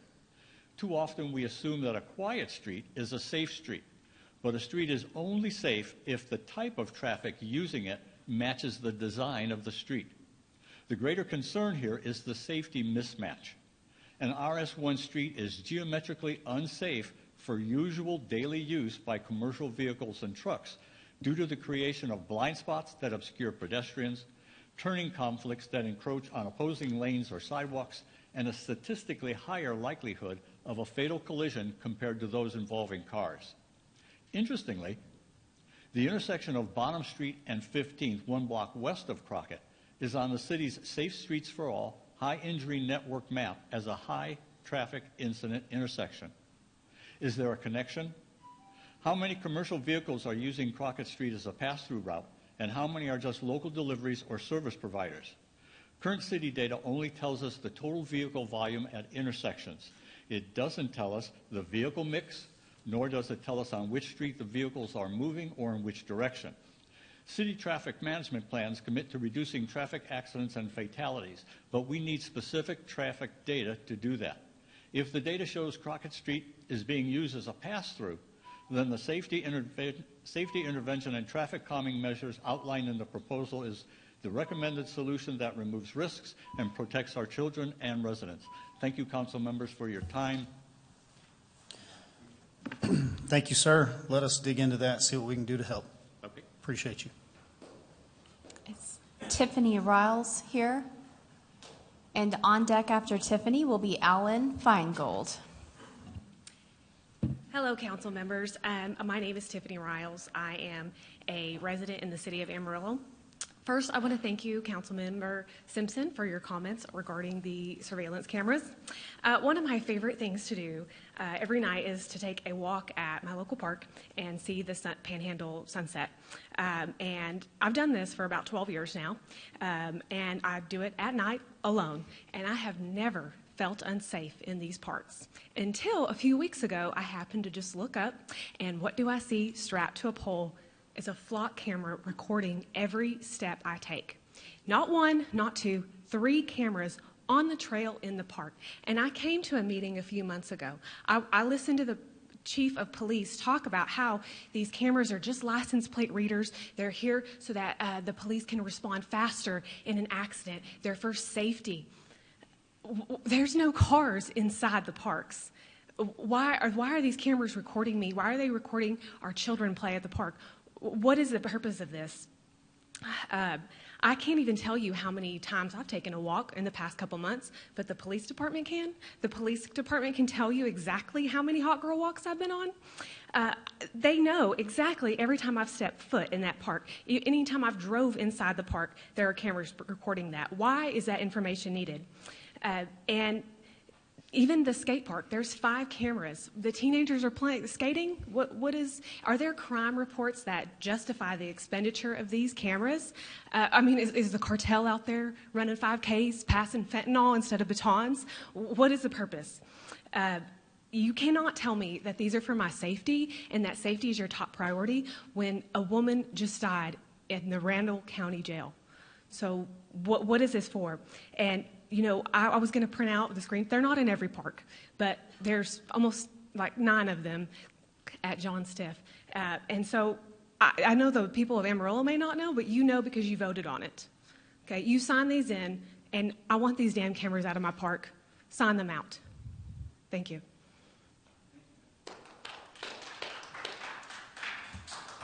On deck will be Tim Benson, and Alan, you may begin. My name is Alan Feingold. I do live in the city limits of Amarillo. A couple of weeks ago, I addressed you about an alternative to building new wastewater treatment plants. The alternative was to create a more balanced load between the Hollywood Road treatment plant and the River Road treatment plant. The River Road treatment plant has a capacity to process 16 million gallons per day of sewage, and the Hollywood Road treatment plant has a capability of processing 12 million gallons per day. That is to say that the River Road treatment plant can process quite a bit more than the Hollywood Road treatment plant. However, as the situation presently exists, the Hollywood Road treatment plant is processing a great deal more sewage than the River Road treatment plant. The Hollywood Road treatment plant is now processing at about 75% of its capacity. River Road is processing at about 52% of its capacity. My suggestion, therefore, was to take a considerable part of the Hollywood Road plant's load and transfer it to River Road. I said transfer 20%. Actually, that's an error. You could transfer merely 17% of the load from Hollywood Road to River Road, and both plants would be operating at approximately 63% of their capacity. That would be quite a bit less than the 75% at which TCEQ requires that you do a build-out of one of the wastewater treatment plants. You can get data on this from the city of Amarillo, but I'll give you a little bit right here. The Hollywood Road treatment plant last year treated about 3,370,000,000 gallons. The River Road treatment plant processed approximately 3,100,000,000 gallons. Now, to take that down to the level of a per diem processing, the Hollywood Road treatment plant processed approximately 9 million gallons per day, River Road 8.32. What would happen is if you took approximately 1.5 million gallons per day from Hollywood Road to River Road, you would have the required change in the amount, and the Hollywood Road plant would be processing about 7.5 million gallons. The River Road plant would be processing about 10 million gallons. Both of them would be at about 5/8 of their capacity. Thank you very much. Thank you, sir. On deck will be Mike Fisher, and Tim, you may begin. Okay, I've got a couple things I'd like to talk about. The first one is y'all's budget today. Woo, buddy. I hope the rest of the week goes better than it did today, because it didn't look good. It looks like that a lot of bills are getting paid by the general fund.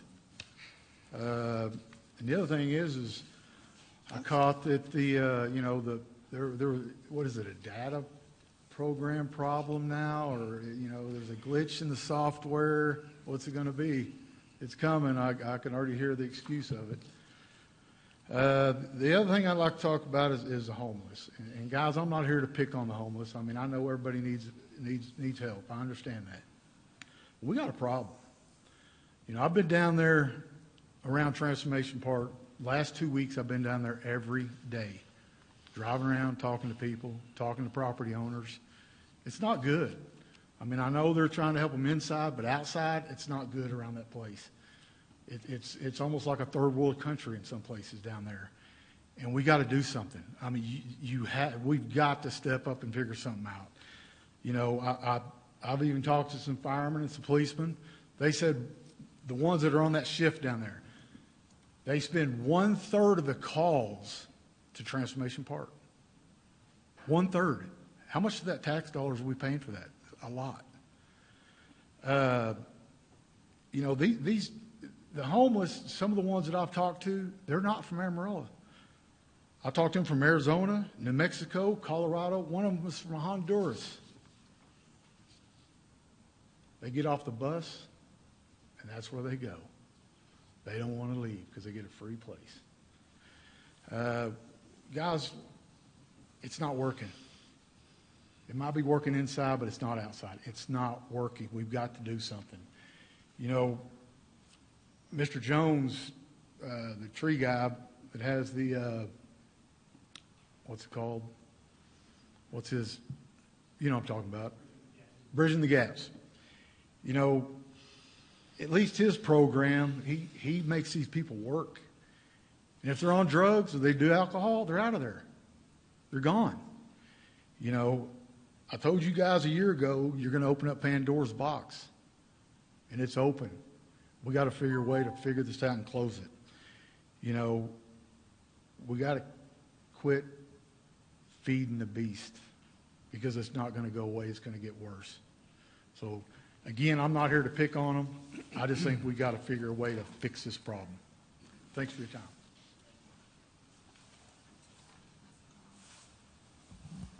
On deck, we'll have Claudia Stravato, and you've got a handout coming your way that Mike Fisher has provided. Mike, you may begin when you're ready. Thank you. Okay, I've been doing my own little audit on PRAD. Some of you guys might know that. But before you have a document, and there's 12,634 acres within the city limits of Amarillo, where the city is collecting $6,000 a year in taxes. Isn't that crazy? So let me put that in perspective. Start at Georgia and the Loop, and then go all the way up to I-40, and then go all the way to Soncy. Now come all the way back down to the Loop, and now we've got 20 square miles. These police officers are patrolling that much space for $6,000 a year. So why is that important? And why are they getting that discount? This is agriculture exemptions within the city limits of Amarillo. And we got to put that in perspective. Those owners of those properties volunteered at annexation. We didn't force them to be annexed.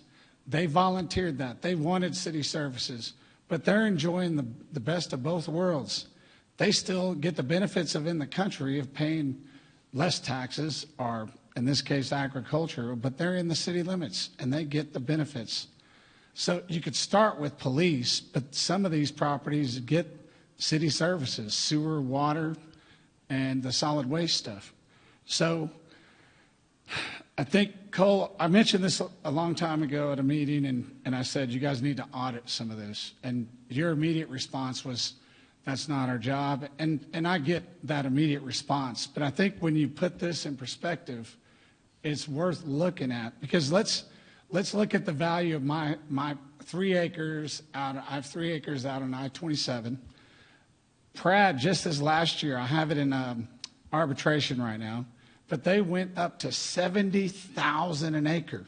So what would that mean for these 12,000 acres if they, because surely it's worth more than my property that's outside the city limits that I don't get any city services. Surely all these 12,000 acres are worth at least the $70,000 an acre they're trying to charge me.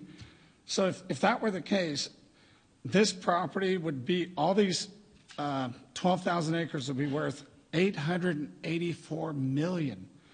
And if you were collecting taxes on that, that'd be $4 additional million.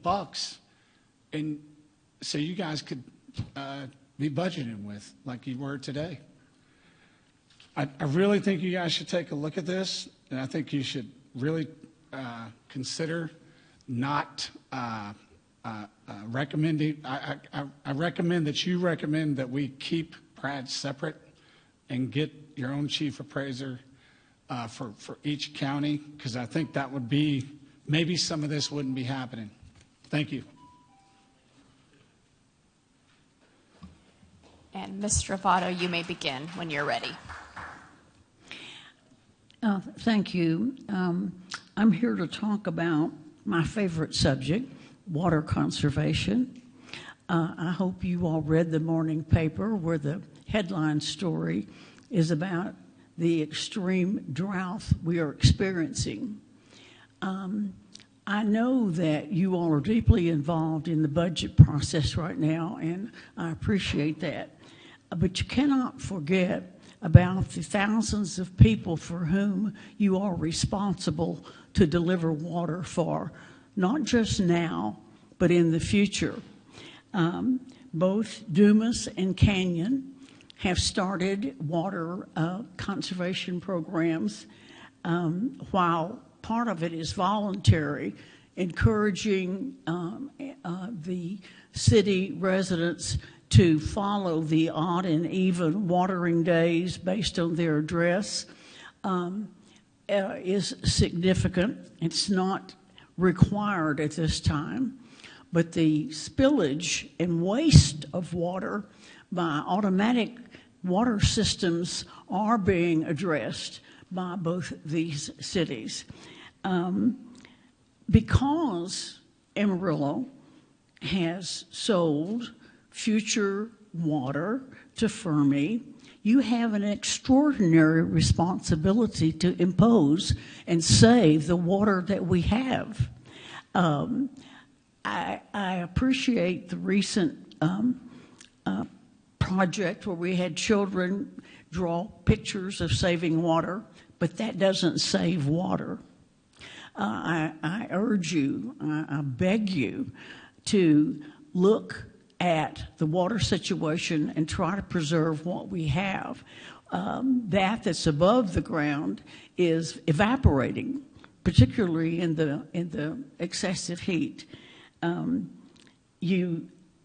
We look odd. We almost look like Corpus Christi, refusing to deal with the water issue when one city 19 miles from us and another one 50 miles from us are taking extraordinary emergency measures.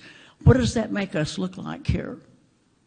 I really encourage you, as you look at your budget situation, to consider who you're responsible to for the distribution of water now and in the future.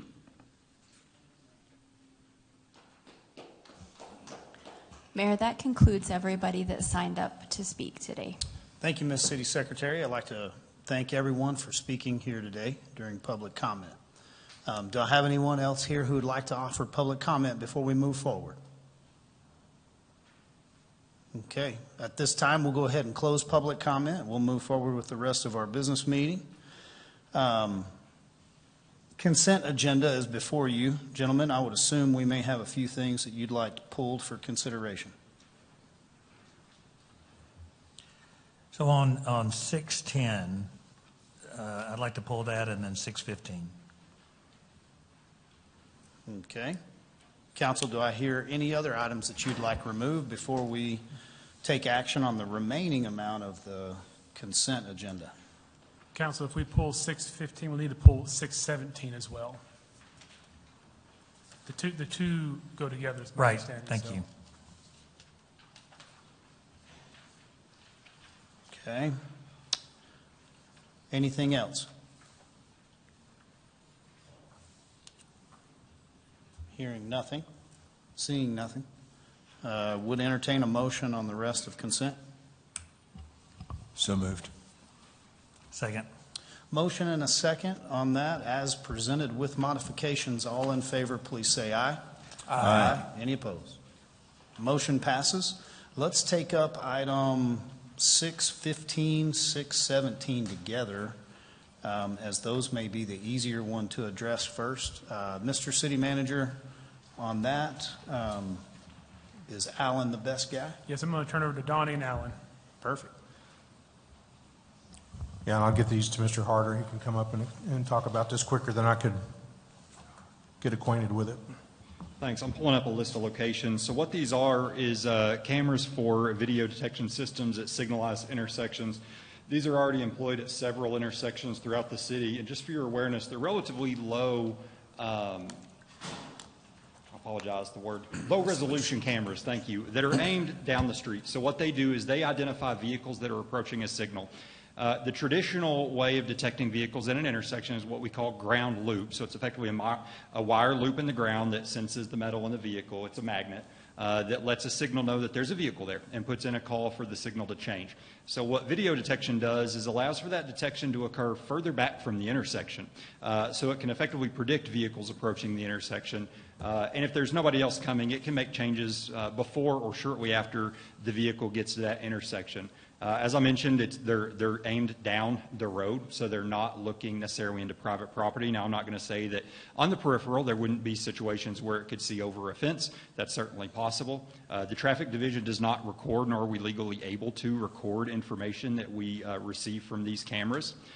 We do, however, use them at times to monitor intersection performance. So if we have complaints about, hey, traffic at this specific intersection is backed up, it does allow us in real time from our office to go observe and maybe see what the problem is. Maybe there's been a wreck. Maybe we can detect that the signal isn't functioning the way it should. The benefits over our traditional loop systems is, as I mentioned, that it can detect vehicles as they're approaching the intersection instead of waiting for them to get there.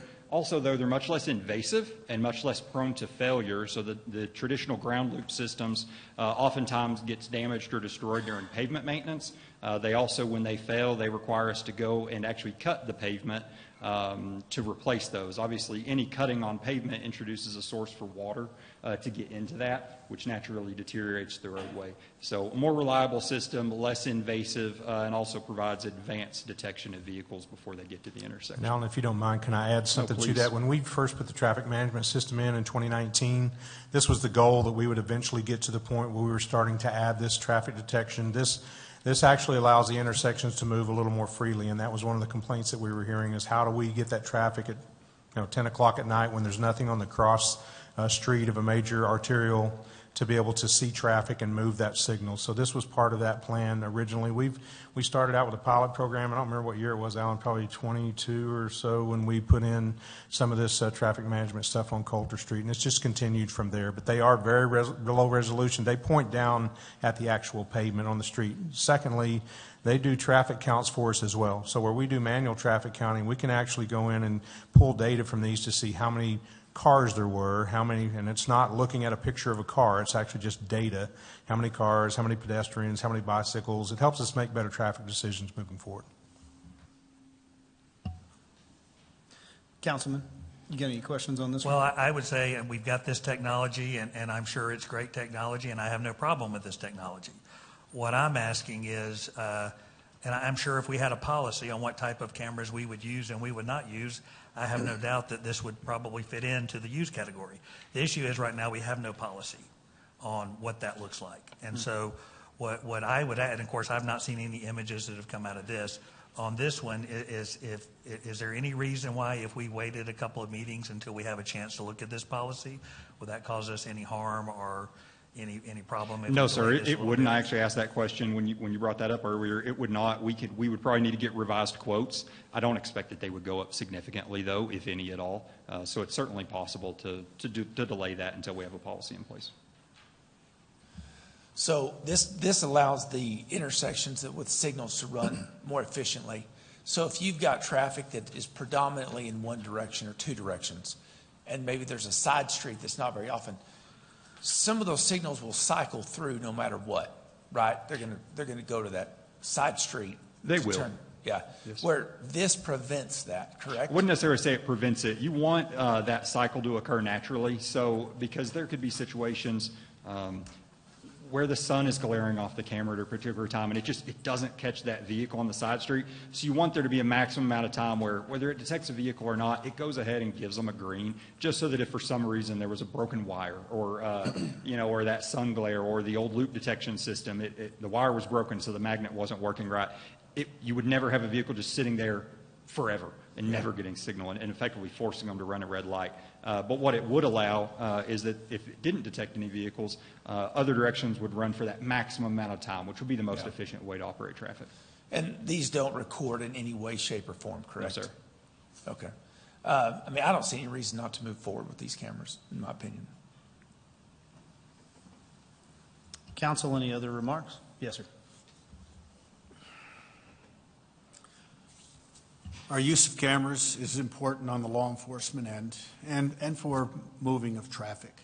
But I have to agree with Councilman Simpson that if we're going to do cameras, it would be to our benefit to have a process that we follow before we take some cameras and say, we're going to use these because they don't do this, this, and that, but these we're going to exempt.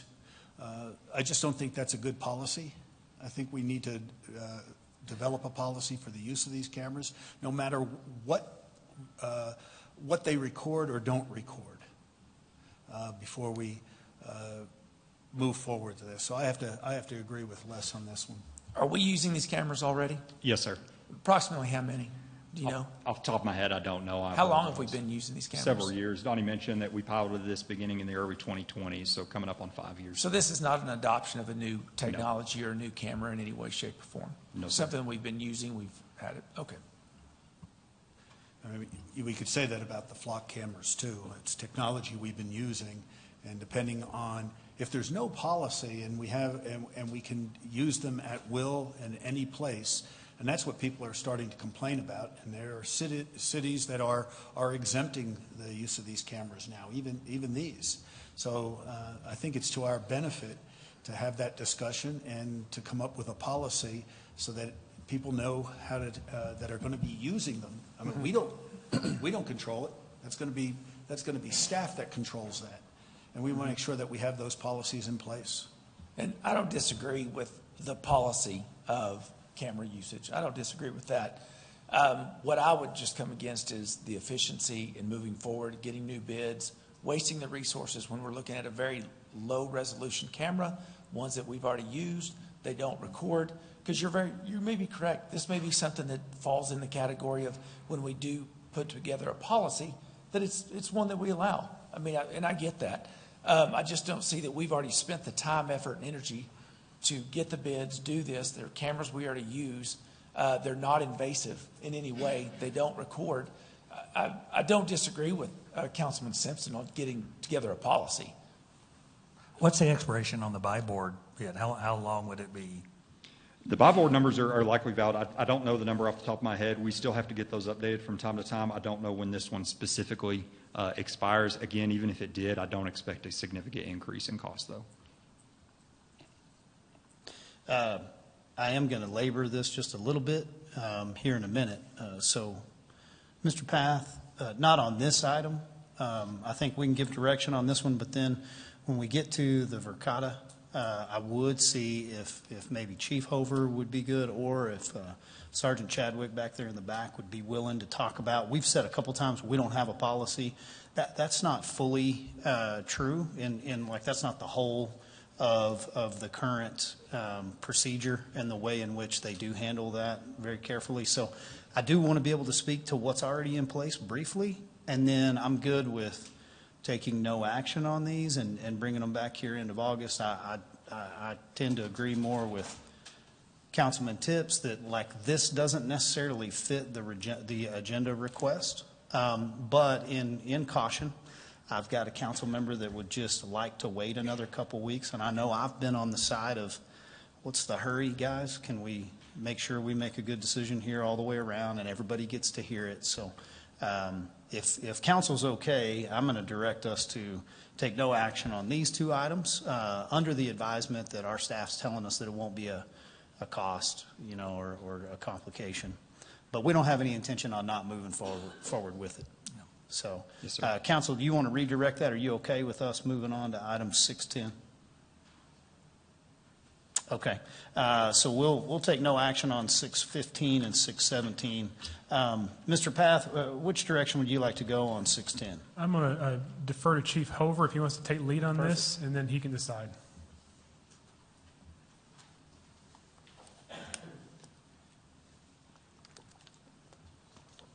Afternoon, Chief. Council, Mayor, thank you.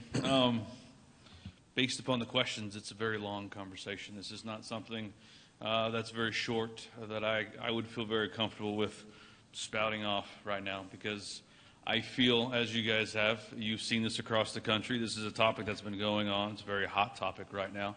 And I'll be honest with you, there's a lot of misinformation out there on what's what. Just like the statement that you heard earlier about the park cameras. These aren't license plate reader cameras. These are actual cameras for their safety. We've had a ton of calls for service. We've had a ton of vandalism in and around our parks. We are capturing guns on people that are in the parks. So I would like to have a little more time to prepare a full presentation for you to include hundreds of examples of why these cameras are important and the cost effectiveness on the back end. One of the greatest measurements that hasn't been done yet, and we're not really going to know for sure, that I'm going to kind of, I guess, maybe whet the appetite on, but the idea of what these things do. Let's say, for instance, a homicide, for instance. When a camera catches a homicide on camera, there's a likelihood of more than 600% of that person being convicted.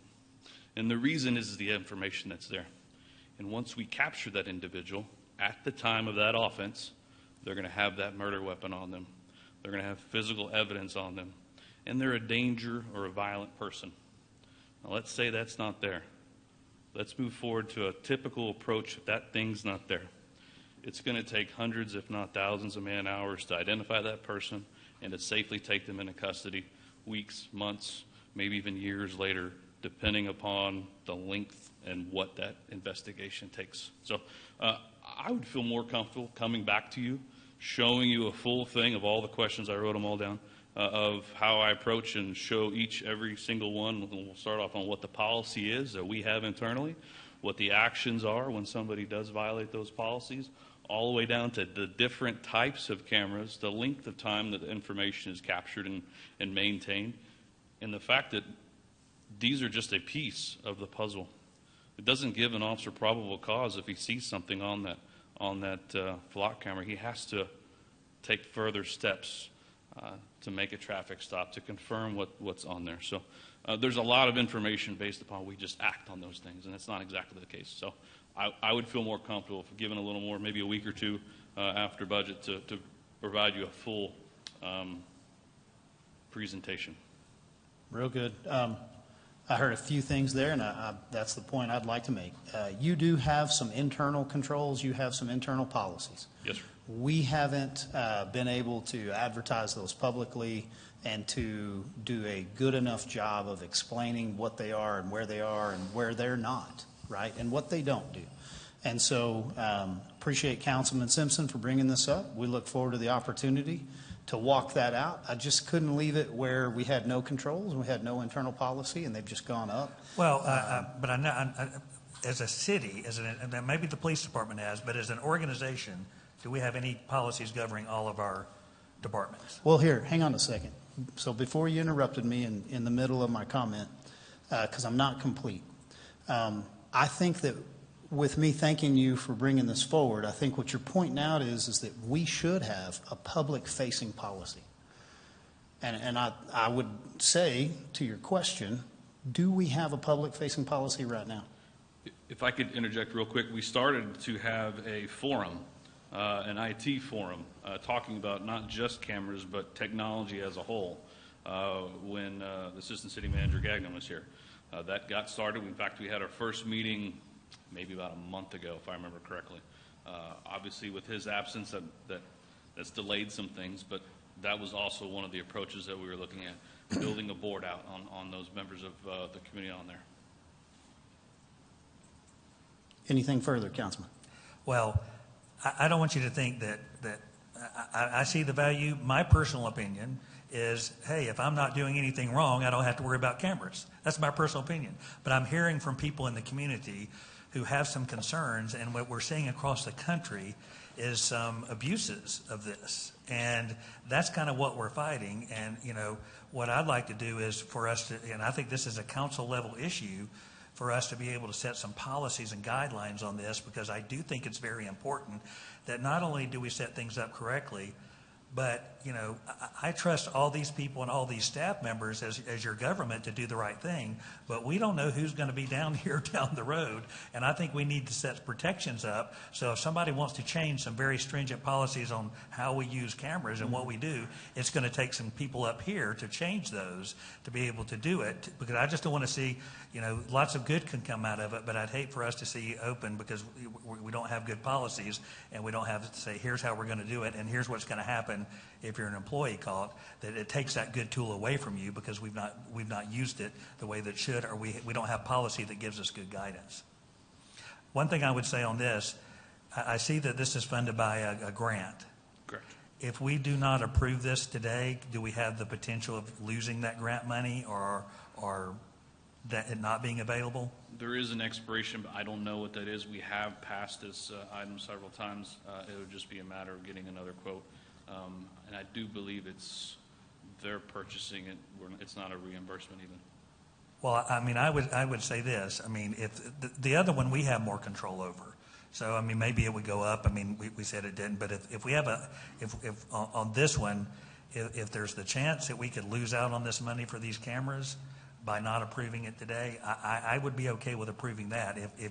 Now, if you say no, we can come back and once we get this policy, but if the policy takes 4 or 6 weeks to get implemented, is there a chance that we could lose this money? The grant was previously approved by the Project Safe Neighborhood, so it's been around.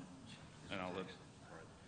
This particular grant is part of the COPS grant. It's good until March, so the money does have to be committed prior to March of next year. Okay, so if we wait, though, we're not in jeopardy of losing it. No, this one's actually been pushed a few times. It did actually cost us $83,000 just because tech now costs more.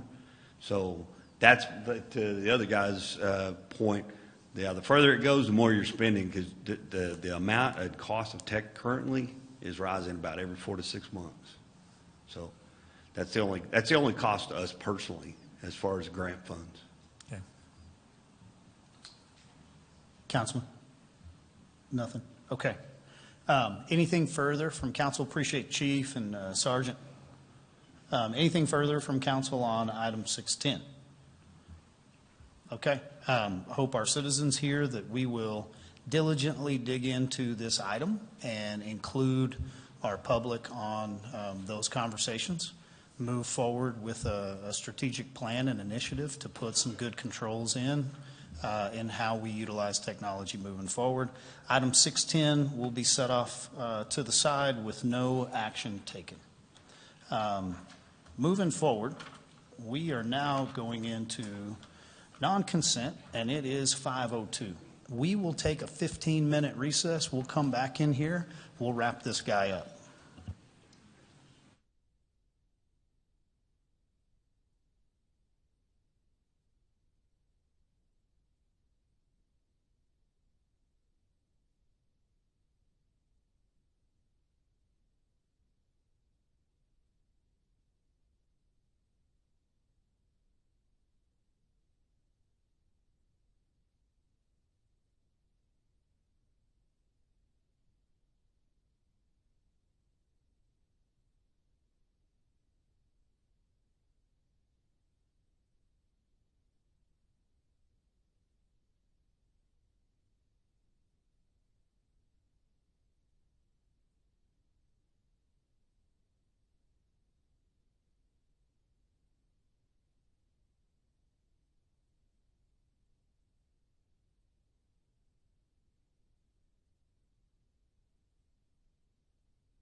coming back in here, so.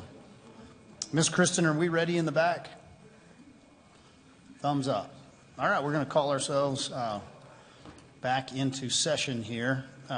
Open our meeting back up with Section 7. This is our non-consent agenda. We will start with our favorite presenter here, none other than Brady Kendrick, item 7.1. Good evening, Mayor and Council. Item 7.1, this is a public hearing and consideration of a rezoning.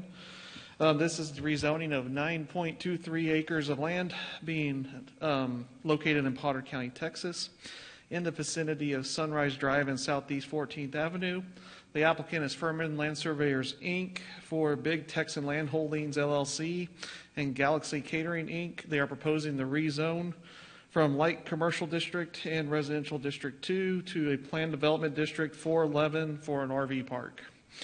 And this is located just on the north side of that Starlight Ranch multi-use facility, and this is proposed to be an expansion of the existing RV park that is located on the west side of Sunrise. So that is the proposal for today. Now, normally light commercial would allow for RV parks, but since there's that strip of property there on the north side that has that residential zoning, that is the reason that a case was needed. And given the proximity of the neighboring single-family homes and talking with the applicant, we decided to go the planned development route to build in some protections for those single-family homes with this use. As with appropriate protections built in, this could be considered a compatible use.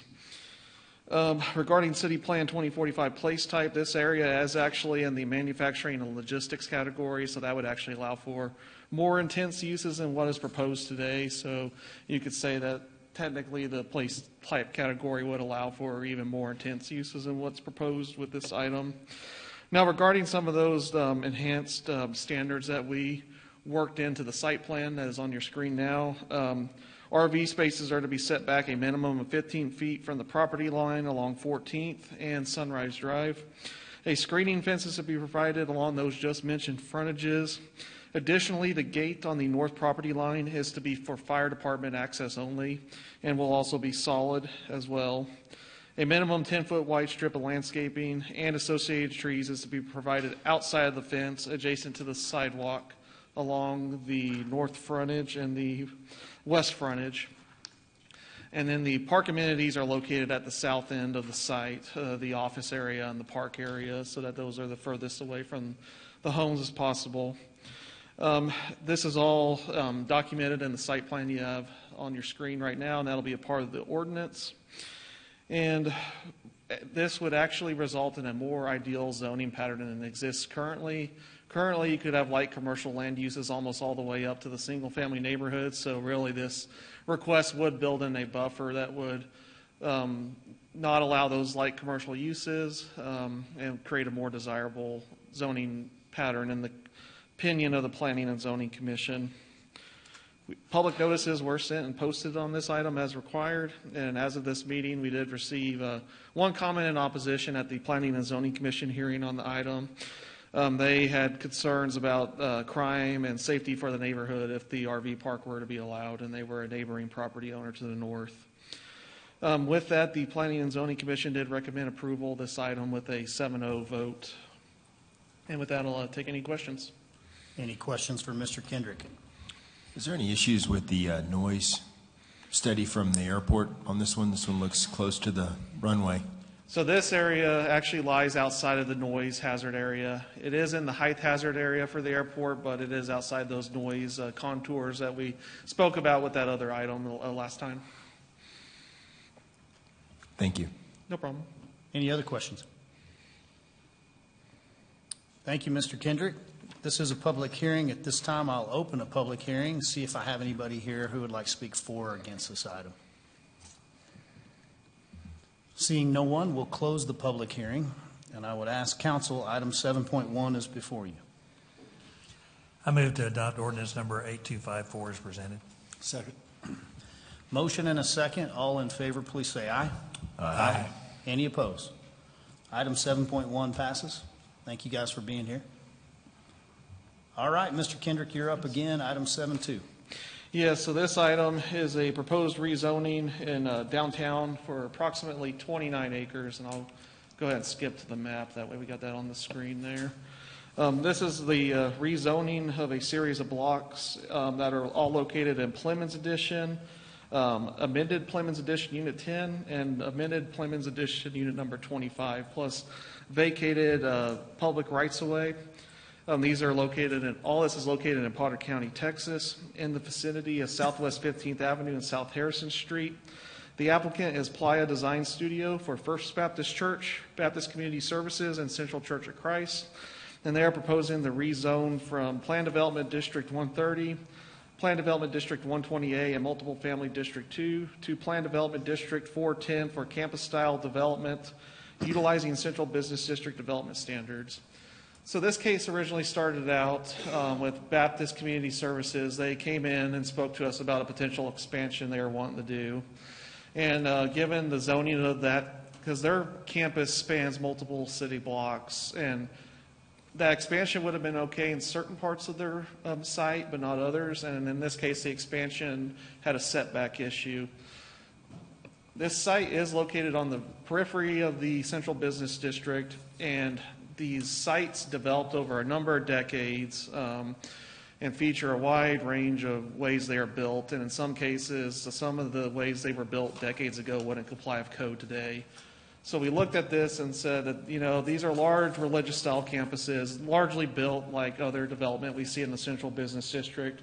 Let's maybe look at combining these sites and campuses under one zoning designation. That makes it a lot easier for these campuses to do future projects and staff when we're looking at what codes apply to them. So essentially that was the start of the request, and we recommended to the applicant that, hey, it'd be great if some of the other campuses participated as well. So First Baptist Church and Central Church of Christ also joined in. So that is the scope of the request and kind of the history behind it.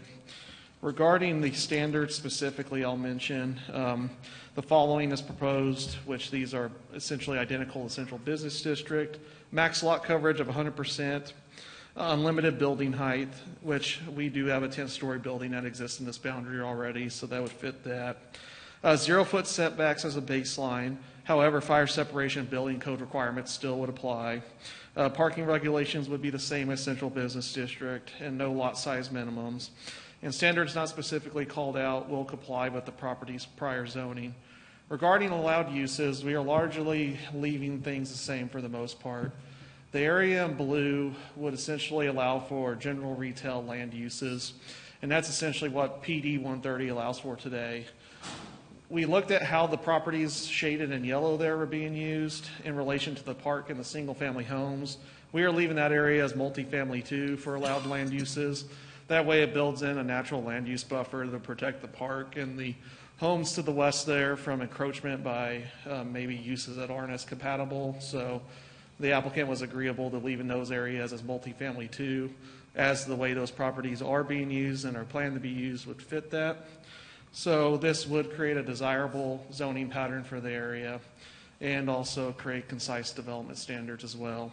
And on the south side, you got Southwest 15th, and that kind of serves as a natural barrier as well, as once you start going south of 15th, you have a few more institutional uses, but then it starts transitioning to single-family development as you go further south. So overall, there was a lot of work that went into this with the applicant, and we feel like that this is a pretty good proposal that, and the Planning and Zoning Commission believed it was as well in terms of cleaning up the development regulations for this area. Regarding public comment, 3 comments that were just general inquiries were fielded by staff, and they did not express opposition once the request was explained. And with that, the Planning and Zoning Commission did recommend approval with a 7-0 vote, and I will take any questions you may have. Questions for Mr. Kendrick, gentlemen? Looks like a large project. Should be fantastic for that neighborhood. Definitely. Okay. At this time, I'll open a public hearing. Do I have anyone who would like to speak for or against item 7.2? Seeing no one, we'll close the public hearing and would ask council for a motion. I move to adopt ordinance 8255 as presented. Second. Have a motion and a second. All in favor, please say aye. Aye. Any opposed? Motion passes. Moving right along to item 7.3, Mr. Kendrick, you're still up there. Yes, 7.3, this is also a public hearing on a rezoning. This one is a 13.38 acre tract of land. They are proposing the rezone from agricultural district to residential district 3. This is located in Randall County, Texas, in the vicinity of Town Square Boulevard and Battery Street. Applicant is Furman Land Surveyors, Inc. for PW Land Holdings. And this is simply the next residential phase of the Town Square subdivision for additional single-family detached lots. The request fits with the approved master plan on file for the subdivision, and the Planning and Zoning Commission found that it matches the city plan place type recommended and would be a logical continuation of zoning and development patterns in the area. We did receive one general inquiry on this request, and the Planning and Zoning Commission did recommend approval with a 7-0 vote. Real good. Any questions for Mr. Kendrick on item 7.3? Okay. At this time, I'll open another public hearing. Do I have anyone here who would like to speak for or against item 7.3? Seeing no one, we'll go ahead and close that hearing and would ask for consideration by council. I move to adopt ordinance number 8256 as presented. Second. Motion and a second. All in favor, please say aye. Aye. Any opposed? Item 7.3 passes. Last one for you, Mr. Kendrick, I think. Item 7.4. Yes, 7.4 is a public hearing of another rezoning. This one is the rezoning of lots 27B, 27C, and 27T, Block 2, Coulter Acres, Unit Number 5. This is located in Randall County, Texas, in the vicinity of Southwest 77th Avenue and Coulter Street. The applicant is requesting the rezone from Residential District 1 and Office District 2 to General Retail District. And the applicant is the Reserve Offices, LLC. And the applicant acquired the house that was at the southwest corner of that intersection and already owned the two properties south of there, and they are they want to get the property zoned appropriately to potentially develop it with retail land uses in the future. They do not have exact development plans identified as of today, but they wanted to see how this case went first before they went further. The city plan place type for this is the reserve category, and then the house was identified as being the neighborhood low category.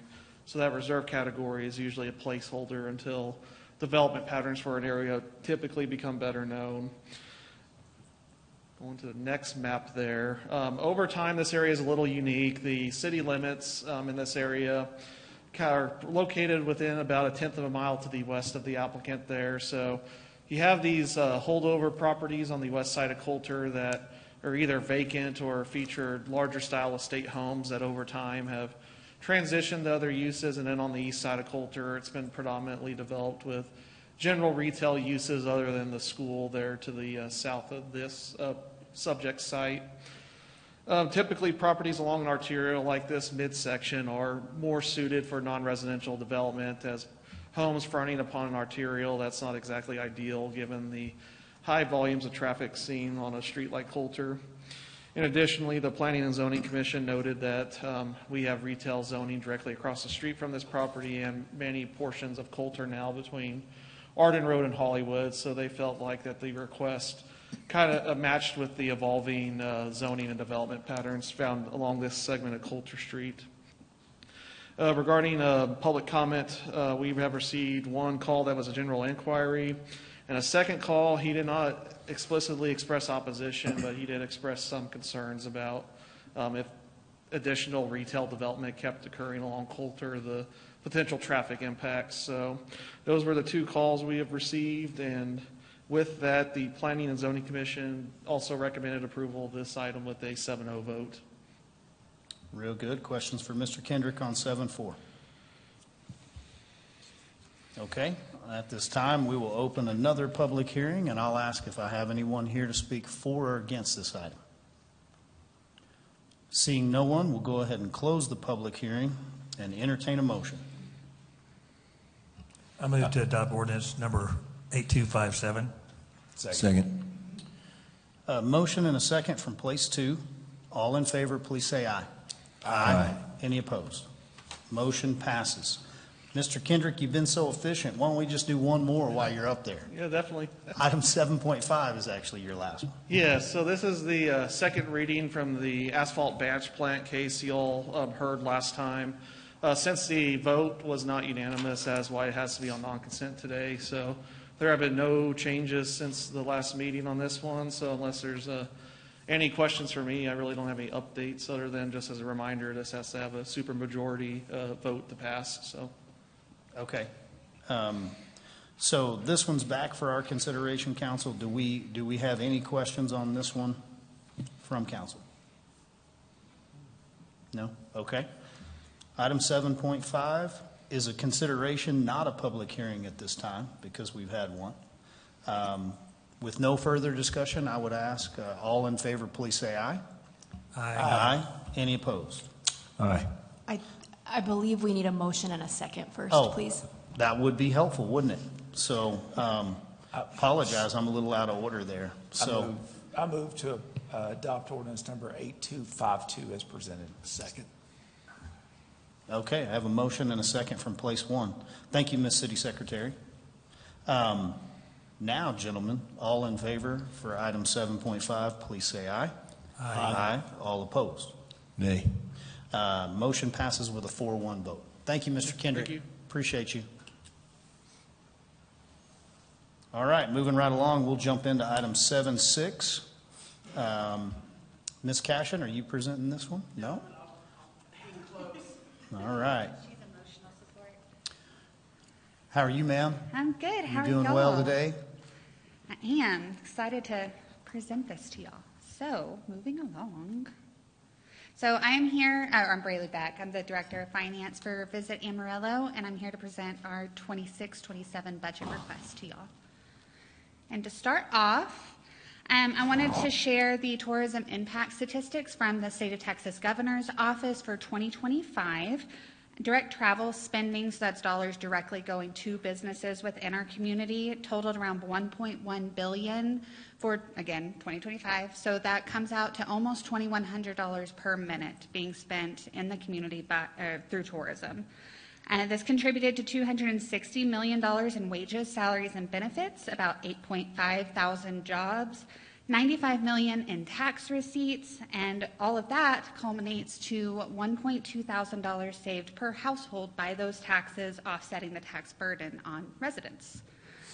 Do y'all have any questions? I said that all really fast. Okay. As we move through this, to protect time and everyone's sanity, I'm not going to go line by line through the budget. Y'all do have that. We submitted it. If you have any questions as I'm going through, just stop me and ask. So for revenue, our total estimated revenue for fiscal year 26-27 is $2,841,151. The majority of that comes from hotel occupancy tax and is approximately a 4% increase over our current year fiscal budget. That estimate is lower than what I believe the city is projecting. We initially took we did take a conservative approach. Construction has increased hotel occupancy this year along with the Route 66 Centennial stuff, which we expect that to stay, but we don't want to build ongoing expenses around revenue that's going to cease at some point with the construction side of that.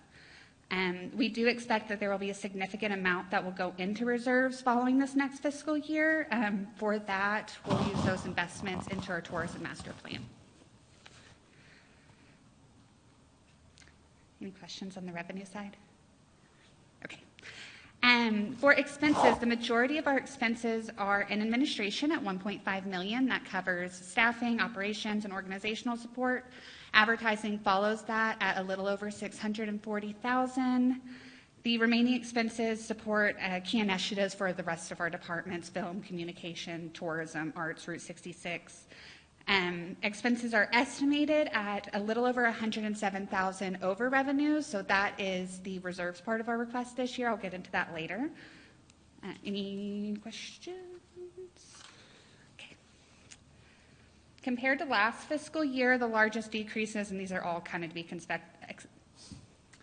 to be expected, again with Route 66 Centennial. So Route 66 Special Project and Tourism saw the largest decreases. That's just pulling expenses out of Route 66 Centennial activities that we had and spreading them back out across departments. The largest increases are in communications due to increasing literature production for this year, and administration. We're hiring another marketing person, which will help obviously keep this momentum going that we have over the past few years, but it also gives us the ability to control our brand in-house, which actually saves us money on some other contracted dollars that we've had in the past. So, onto the reserves request. We have, I'll start by saying this. We use reserves as a stability tool. So one-time emergency funds, if that were ever to be needed, that's in there. We hold a quarter of our expenses each year in reserves, just period, as a policy. It's also used for strategic one-time opportunity investments. We currently have $2.5 million in our reserves account, 1.02 held in a certificate of deposit. Our new request for 2026-27 related investments is $107,500. We project that after these expenses, we'll have $2.5 million, including the CD remaining in reserves. We also expect that there will be a significant amount of reserves going in this year because, again, hotel occupancy tax has come in above what we had originally expected. That reserves request is for the strategic investment part of how we use our reserves. So we have our website redesign at $70,000. We've already held $30,000 for this the past 2 years. A resident sentiment study coming in at $22,000 to help us better understand community perceptions. This really goes into the tourism master planning, which was our last reserves request.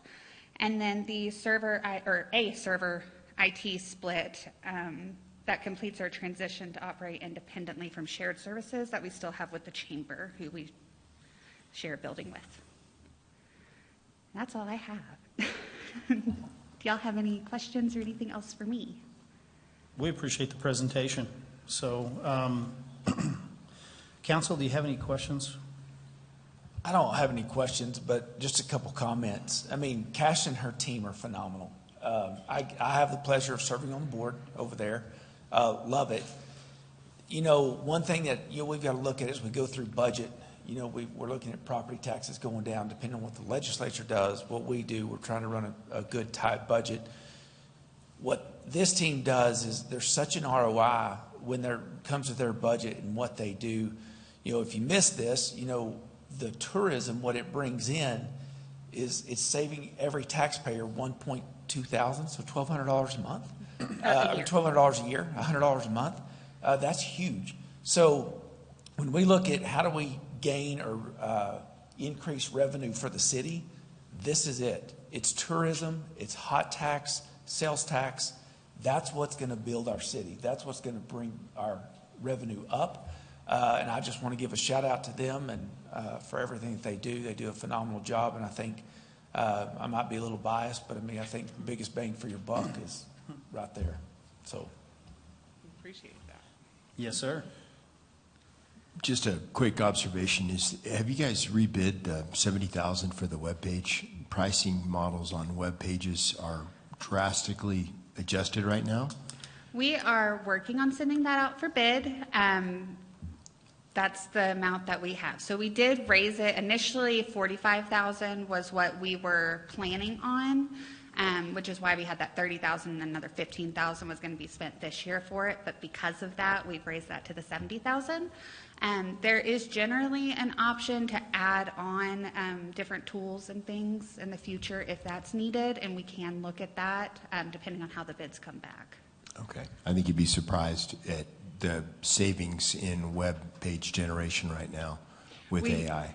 We've already had multiple questions and requests and different approaches that we're noticing. And one of the things, Hope was very thorough in our RFP. Right now we have 800 pages on our website that we're trying to take down to 200 pages. It's a monster to manage. So that's a big piece of it too, is working with people to keep the branding, keep all the information, but make it simpler. So we're hoping AI will be used in that, so we're not paying all that. Anything else for our CVB friends? Cashin, you're kind of known for WRCA, Route 66 now. It looks like you run a crew of 30 or 40 people when you're looking at the event on 6th Street, right? Tell us again how many ladies and gentlemen you have over there. Right now, currently, we have 8 women, one gentleman, and we are high executing. I like to say, we do big things. So 9 of you guys in running that, plus I don't know, a number of other really good events, and you still found time to help get the Corn Ferry, a PGA recognized tour, to Amarillo for the first time in over 20 plus years, and so that went great. Looking forward to having that in town for another 4 years at least. So we appreciate what you guys do, and then it definitely looks like there's more of you over there in what we're seeing on the output. So thank you all for your service to the community and continuing to keep things fun. Appreciate that. Thank you. Yep. Gentlemen, item 7.6 has been presented. I move to adopt resolution number 081126-1 as presented. Second. Now that we've got a motion and a second, all in favor, please say aye. Aye. Aye. Any opposed? Motion passes. We'll move right along on to 7.7. Mr. Kashuba, is that you? Am I right on that one? Yeah. So aquatic market viability study. Mayor and Council, Michael Kashuba, Director of Parks and Rec. This is the agreement for the engineering services for the aquatic market viability study. Just a quick history. So we had brought this to Council back in August of 2025. At that time, Council directed staff to do a staff-led evaluation of Southeast and Southwest. We presented those findings to Council in December of 25. We have since issued a second RFQ, which is 306-26, which would basically do the market viability for southeast and southwest pools and also the splash pads.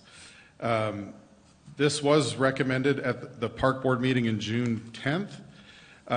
One of the reasons it was pulled from last meeting is it did not have the correct and updated information. Previously it was $99,000, it's now $146,000. The reason for that is there's a couple things. Number one, we removed Warford from the study. We wanted to focus on the outdoor pools, so southeast, southwest, and the splash pads. We added a topographic survey to see if there was any kind of movement of the structures themselves.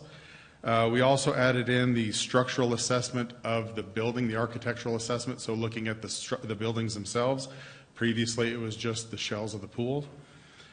We also added in the water leak detection testing and water pressure testing, just to make sure that the piping in the ground, we could see if it was in good condition or not. So the addition of all those items is what it caused it to go from 99 to 146. Would be happy to answer any questions on this item. May have a few on this one, Michael. Who wants to go first? So what you said, the items that we just added, the pipe, the testing, all that kind of thing. So we're going to spend about, and I don't know what the cost is, about, looks like about $50,000 more than what the initial was. I guess, is that part of the viability study part for those pools? Because I'm thinking, if they're going to do this whole aquatic study and they say scrap those pools, why would we spend $50,000 extra dollars to say, well, the piping's good? I mean, we're not selling it. So would it not be smarter to maybe change the order of that and say, hey, what are you telling us first? What are you finding? Like, hey, get rid of these splash pads. This is the area that we think they're, because I had a discussion with the city manager that, what all this entails. Because I was thinking, why are we spending $146,000? It's crazy. All we wanted was just bids. We just wanted bids to fix the pools. That's it, right? And hopefully those were free. This is a much more in-depth study. It's location. It's everything. It's all this stuff, plus the additional testing on this. But I would say for the $50,000, the testing on the actual structures and the pipes and the pressure testing and all that, would it not be smarter to wait for them to give us their study results first of whether they think that those are even usable, or like, hey, no, y'all can open those, but they would be terrible because nobody likes these pools. These pools aren't an attraction anymore. It just seems like the order of things. Maybe we could save $50,000. Well, I think one of the main things was, one of the things that we told the community was the structural assessment was going to be one of the key components. So determining what we could do currently with those existing structures would maybe dictate what we do in the future. So if those structures are sound and the buildings are sound, then you could do some repair things. If not, then maybe you're looking at replacement. So one of the things we're going to look at is repair versus replacement. Could you repair what's currently there? If council decides that that's not the direction we want to go, then obviously that can change the scope of this work. We just wanted to make sure that the structural assessment, which is what we've heard multiple times, was conducted thoroughly so that we could say, yes, structurally it's sound or structurally it's not sound, which is why we wanted to look at the structure of the actual pools, but then also the piping systems which are under the ground, which you can't just dig up and look at. So that's why we wanted to make sure that we were testing not only the pressurizing those pipes, but also the shell of the pool itself. If that makes sense, then you could, in theory, repair those. Okay, I don't disagree, but what if their study comes back and says, really, you should scrap these pools? Not like they're sound, right? The buildings are sound, the pool shells, whatever, right? Either they are, they aren't, whatever this is what it's going to take. But then they come back, and these are the experts with aquatics, and they come back and say, you can repair these, but they're no good. Like our expert opinion would be, you build one here. It's going to have the biggest draw. This is the way you need to build it. This is the cost. That's all I'm saying is, I get it, because you're right. That's exactly where we started. But if we're going to spend all this money to do and use their expertise, why would we, and if they go away from these and say, you see what I'm saying? Yeah. Why would we waste the money on this? Yes, we told the public that that's where it started, but clearly it's gone way beyond that. We're not just getting repairs or bids for repairs. If we're going to get a full aquatic market viability study, and these two are just not in the right location, not the right type of pool at all, why would we not start there and go, okay, this is what does that make sense? Or is it all combined? I mean, I'm not directing. I'm asking questions of, does that make sense? Or is it like, no, we got to do it all? No, I think we can look at it either way. I mean, I think one of the approaches is, if council wants to repair the pool as is, then I think that's the first step. That's going to be your lowest cost, to go in, fix what's currently there, keep it in kind of the same shape and layout. But if that's not the direction, if we'd rather spend our money looking at what fits best where, then I think you're right. Then I think we could reorder those, where maybe the structural assessment isn't the first component. It would be kind of a backup if that site is the best site still. I mean, if you look at Southeast Pool, if we want to make changes there, there's no room. So in theory, Southeast would be looking at a different location. Now, if you want to keep Southwest and repair it, then I think the structural assessment would be essential to that, making sure that we can identify, is it structurally sound or not. And I think that's the approach we took to start, was let's look at the structure first. If the structure says it's good, then that gives us more options. Okay. If the structure says it's not sound, then obviously that limits what we can do moving forward, and we start looking more at replacement as opposed to repair. If council wants us to go in a different direction, we're happy to do that and look at other options, other locations. But that's kind of the guidance we'd initially received, was to focus on the structure first and then look at other options. Thank you. Mm-hmm.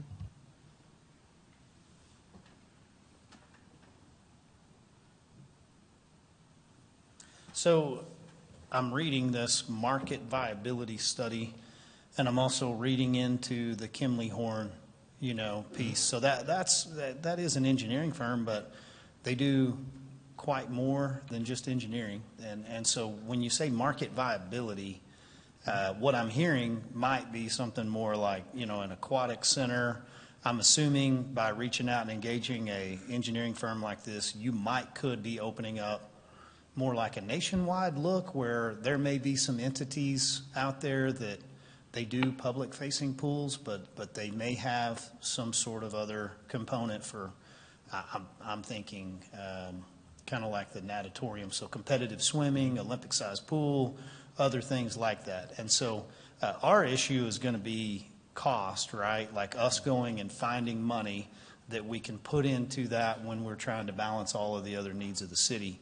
Not likely. But in this amount of money, is there anything to be gained in hiring a large firm like this? And the market viability piece, would that give us anything that we could potentially try to attract anybody to the neighborhood that would be able to say, oh, that looks really good in those demographics? Because if they don't know you're there, they're not going to know what your demographics are, right? And then nobody would know what we've had to do with the two pools.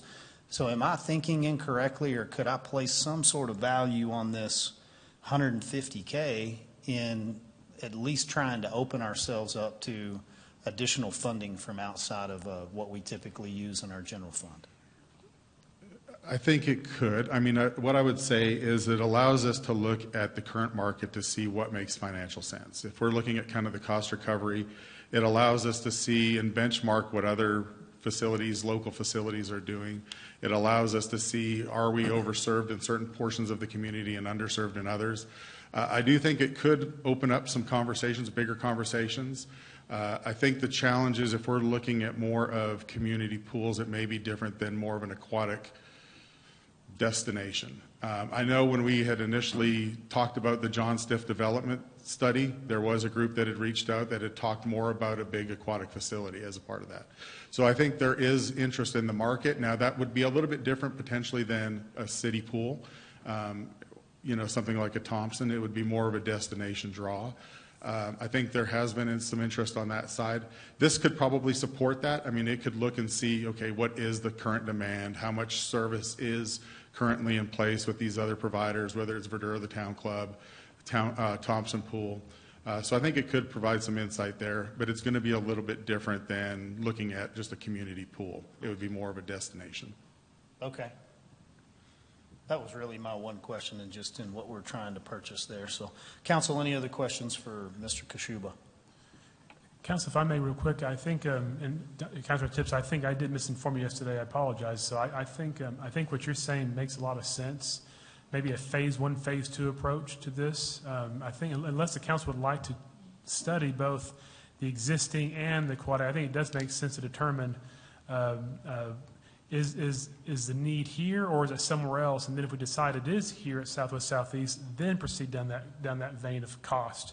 I think, Councilor Tips, I think that you're saying that makes sense to me. And so I apologize. I wasn't aware of the internal component of this, and so I know staff probably told me and I missed it, and so it's on me. So, but I think if we were to proceed this, I think my recommendation would be to take this. We can convert into a phase one, phase two type approach. Do the viability study, and if it comes back that southeast, southwest locations make sense, then move on to phase two. I think so. I think, and Michael, I think, and Donnie, is that something we can do with this, or is that a total change of scope for Kinley Horn? Well, I think a lot of it would be the tasks that are outlined in the proposal, and obviously we can talk with the consultant. So the proposal lists out those different tasks. It would just be us taking those in a different order. So we can broach that conversation with them and make sure they're comfortable with that.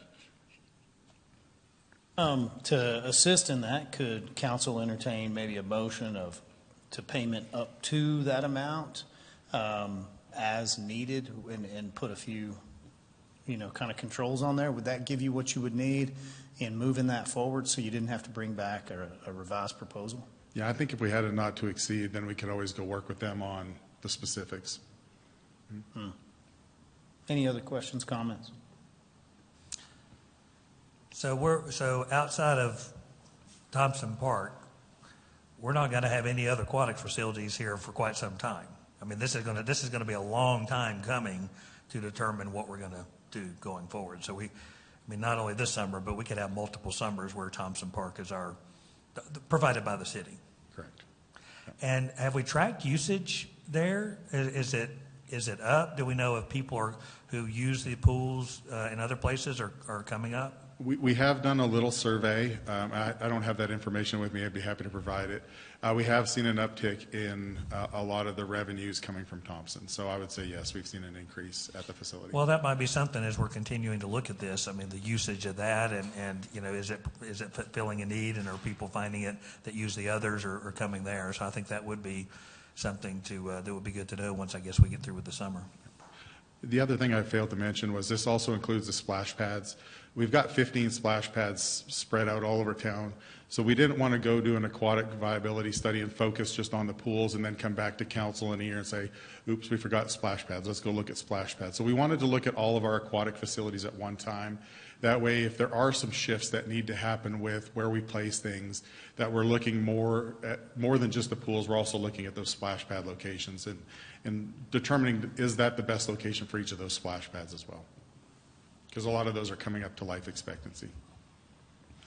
Michael, when would this, if awarded, when would they have the deliverable to you, as stated in 7.7? Just give me 1 second. I'm trying to find the timeline for it. I would say it would take less than 9 months would be my guess. I don't have a specific, but I would say probably 9 months to evaluate it. Thank you. And Michael, is there any way to track usage of those splash pads? I mean, how many times that button gets pushed, or there's really no way to track it, is there? No. I mean, unless you had staff going by and doing physical counts on a random pattern. And the other thing is, a lot of times we've seen kids, when we go by there, they'll go push the button and go sit down and watch it as a feature as opposed to interacting with it. So sure. Trying to get a true count of... Yeah, there's just really no way. I will say there are some that are heavily used and some that aren't as heavily used. So I think that's something that staff has observed in certain locations where we know those splash pads get a lot of use. Can I go back to Councilman Simpson's question, and somewhat could be a request?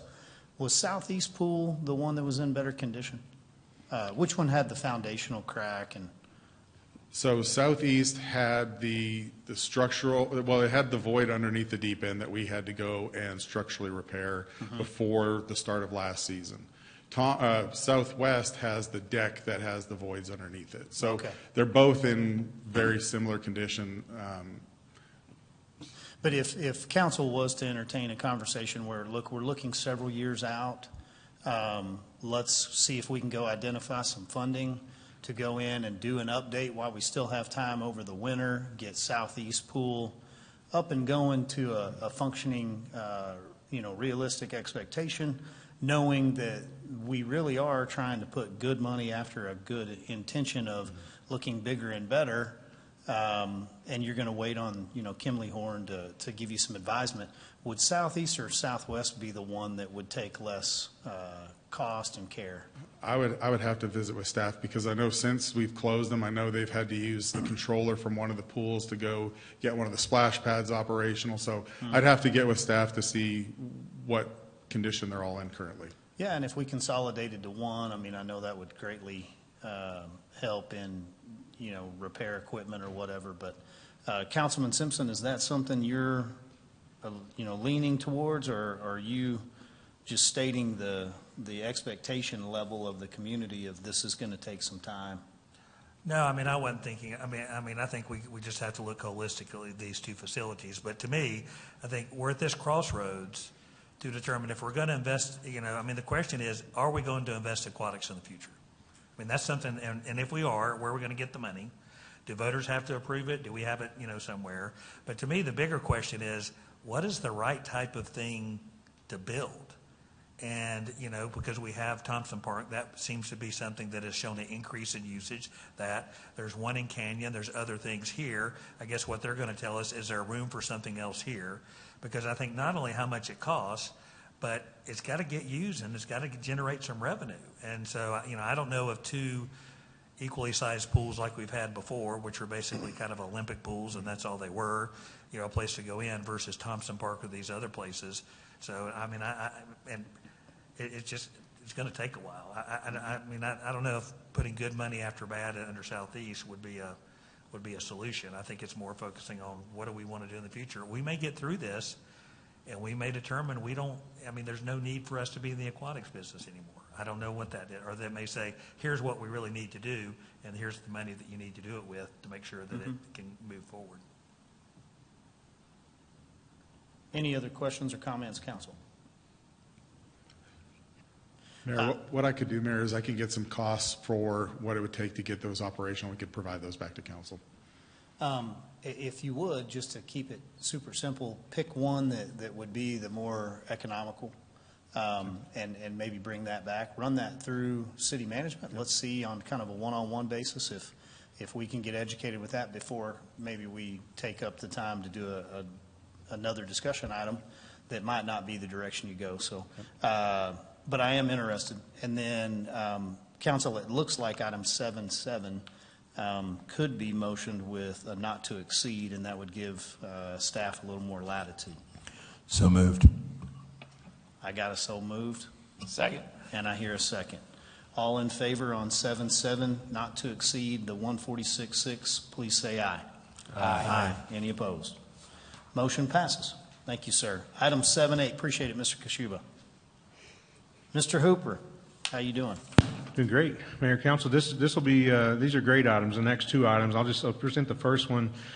This is new processes in progress, and you're going to get to see that. You know, we've talked about our CIP processes a lot lately. Well, this is that new process in play right here. So today, this item is a ratification of emergency engineering service authorization related to $211,000 capital budget transfer from project 000132.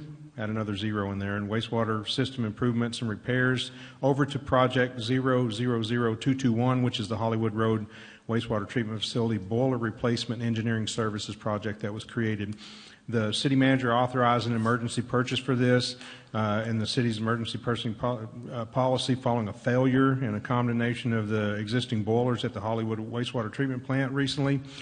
We had to get that done in a hurry because it's a big part of our process out there, and if we don't have those boilers in place and operating, we run into trouble. Luckily, at that same time, KSA Engineers was already out there working on a project that was right next to that one. We grabbed them, had them do the engineering for this project, and so the requested transfers for $211,000 to pay the bill for that. This item demonstrates the city's new CIP transfer process functioning as it is intended. Before, we would have made that transfer and done that and came back and ratified it, and it would have been all over with. But this time, we're bringing the actual transfer to you for your approval. It has been to the CIP Oversight Committee, reviewed, approved by that committee. It's been reviewed and approved by the city manager as well. And now we place it in your hands on this agenda for approval of this transfer request. Questions for Mr. Hooper? No? Thank you for the presentation and bringing it back to us. Item 7.8 is before you, gentlemen. I move to accept item 7.8 as presented. Second. I have a motion and a second. All in favor, please say aye. Aye. Any opposed? Motion passes. Last item up, Miss Donna Knight, you're still back there. Sorry we put you at the very end, right? Somebody's got to be there. Yeah. Welcome up. Tell us a little bit about what you're trying to get done over there at the courthouse. Well, I am requesting a transfer between my two projects that I have open right now. I have a completed parking lot project that has $1,004,979 left in it, and I would like to transfer it to my flooring project. Both were funded back in 22-23, and the flooring project was only funded for $130,000, and the bids are coming in at a little over $500,000. So I need the money to replace the flooring. The flooring is lifting, it's chipping, it's becoming a hazard to staff and citizens. Oh, am I supposed to? I forgot about this. Sorry. So there is examples of the chipping, lifting of the tiles. I know it's only a small lift. It's the width of the tile at this point. But we have people of all walks of life coming into the court every day with mobility issues. A small lift like that can cause a trip and a fall. And then with the remainder of the funds from that $1 million, I would like to expand the scope and make the court's bathrooms ADA compliant. There's a picture of our current bathrooms. As you can see, they haven't been touched since we moved into the building. Making them ADA compliant will help us in the future because nothing can be remodeled on that first floor unless you make those bathrooms ADA compliant. And right now we actually have the funds set aside for the court. They were set aside in 2023 or 2022 to remodel parts of the court. So if we can move it to that function, it would help make the building where y'all can do things in the future, like remodel the court, remodel the front entrance of APD. Okay, Ms. Donna. Let me back up just a few slides there. Okay. So your previous project came in under budget, Mhm. and we watched the parking lot finally get updated Oh, yes, and it repaired. is wonderful. I appreciate it. Yeah. You have no idea what the potholes were like before. Definitely took care of a few potholes Yes. over there. You guys, I guess I would say facilities, right? Mhm. Where'd that facilities guy go? We've got. Go Past ahead. his bedtime. Yeah, so we've got some savings that's recognized. We're right in line with Mr. Hooper's comment earlier that this is the way that you guys are identifying savings, and then you're capturing that because it was appropriated for the municipal courts building. So the way you'd like to spend some of the money over there would be to update both of the bathrooms. No, there's actually 6 bathrooms. There are 2 public and 4 Perfect. staff. Update all the bathrooms. Yes. And then do the flooring throughout. It's not the flooring throughout, it's only the linoleum tiles. So that is in the clerk's office, prosecutor's office, jury room, courtrooms. Okay, and then this part in the conversation, you are approving a transfer, council. It's going to be now reallocated, but then it's still going to go through the normal process. So we'd go back out to either a buy board or a text buy or whatever, and then we would take bids and see like selections and where they come back, right? Then that'll be back before the council. Correct. And this has gone through the same process. So it's gone through the CIP committee. It's gone through Grayson Path and is here for your approval. Jerry Danforth, I know, has looked at this project as well and thinks it's a very good project to do. I think it was already actually on a list of projects, but just was not funded yet. Okay. And then right in line with our earlier conversation this morning, these are monies that are sitting over in CIP. So as you realize these savings, much like the example we used earlier today, they're not being pulled back into your fund balance, where you're looking at a fund balance for that budget from municipal court. They're sitting over there. So if they had have spent all the money just to get the concrete poured and the landscaping done and the parking lot done, it would have already been over there. So those monies are remaining. This is a perfect example of how they're being reallocated or reappropriated, I should say, by council. So thank you for the presentation, Mrs. Knight. Questions, council, for that process specifically or for Ms. Donna? Great. Okay, thank you, ma'am. Item 7.9 is before you, gentlemen.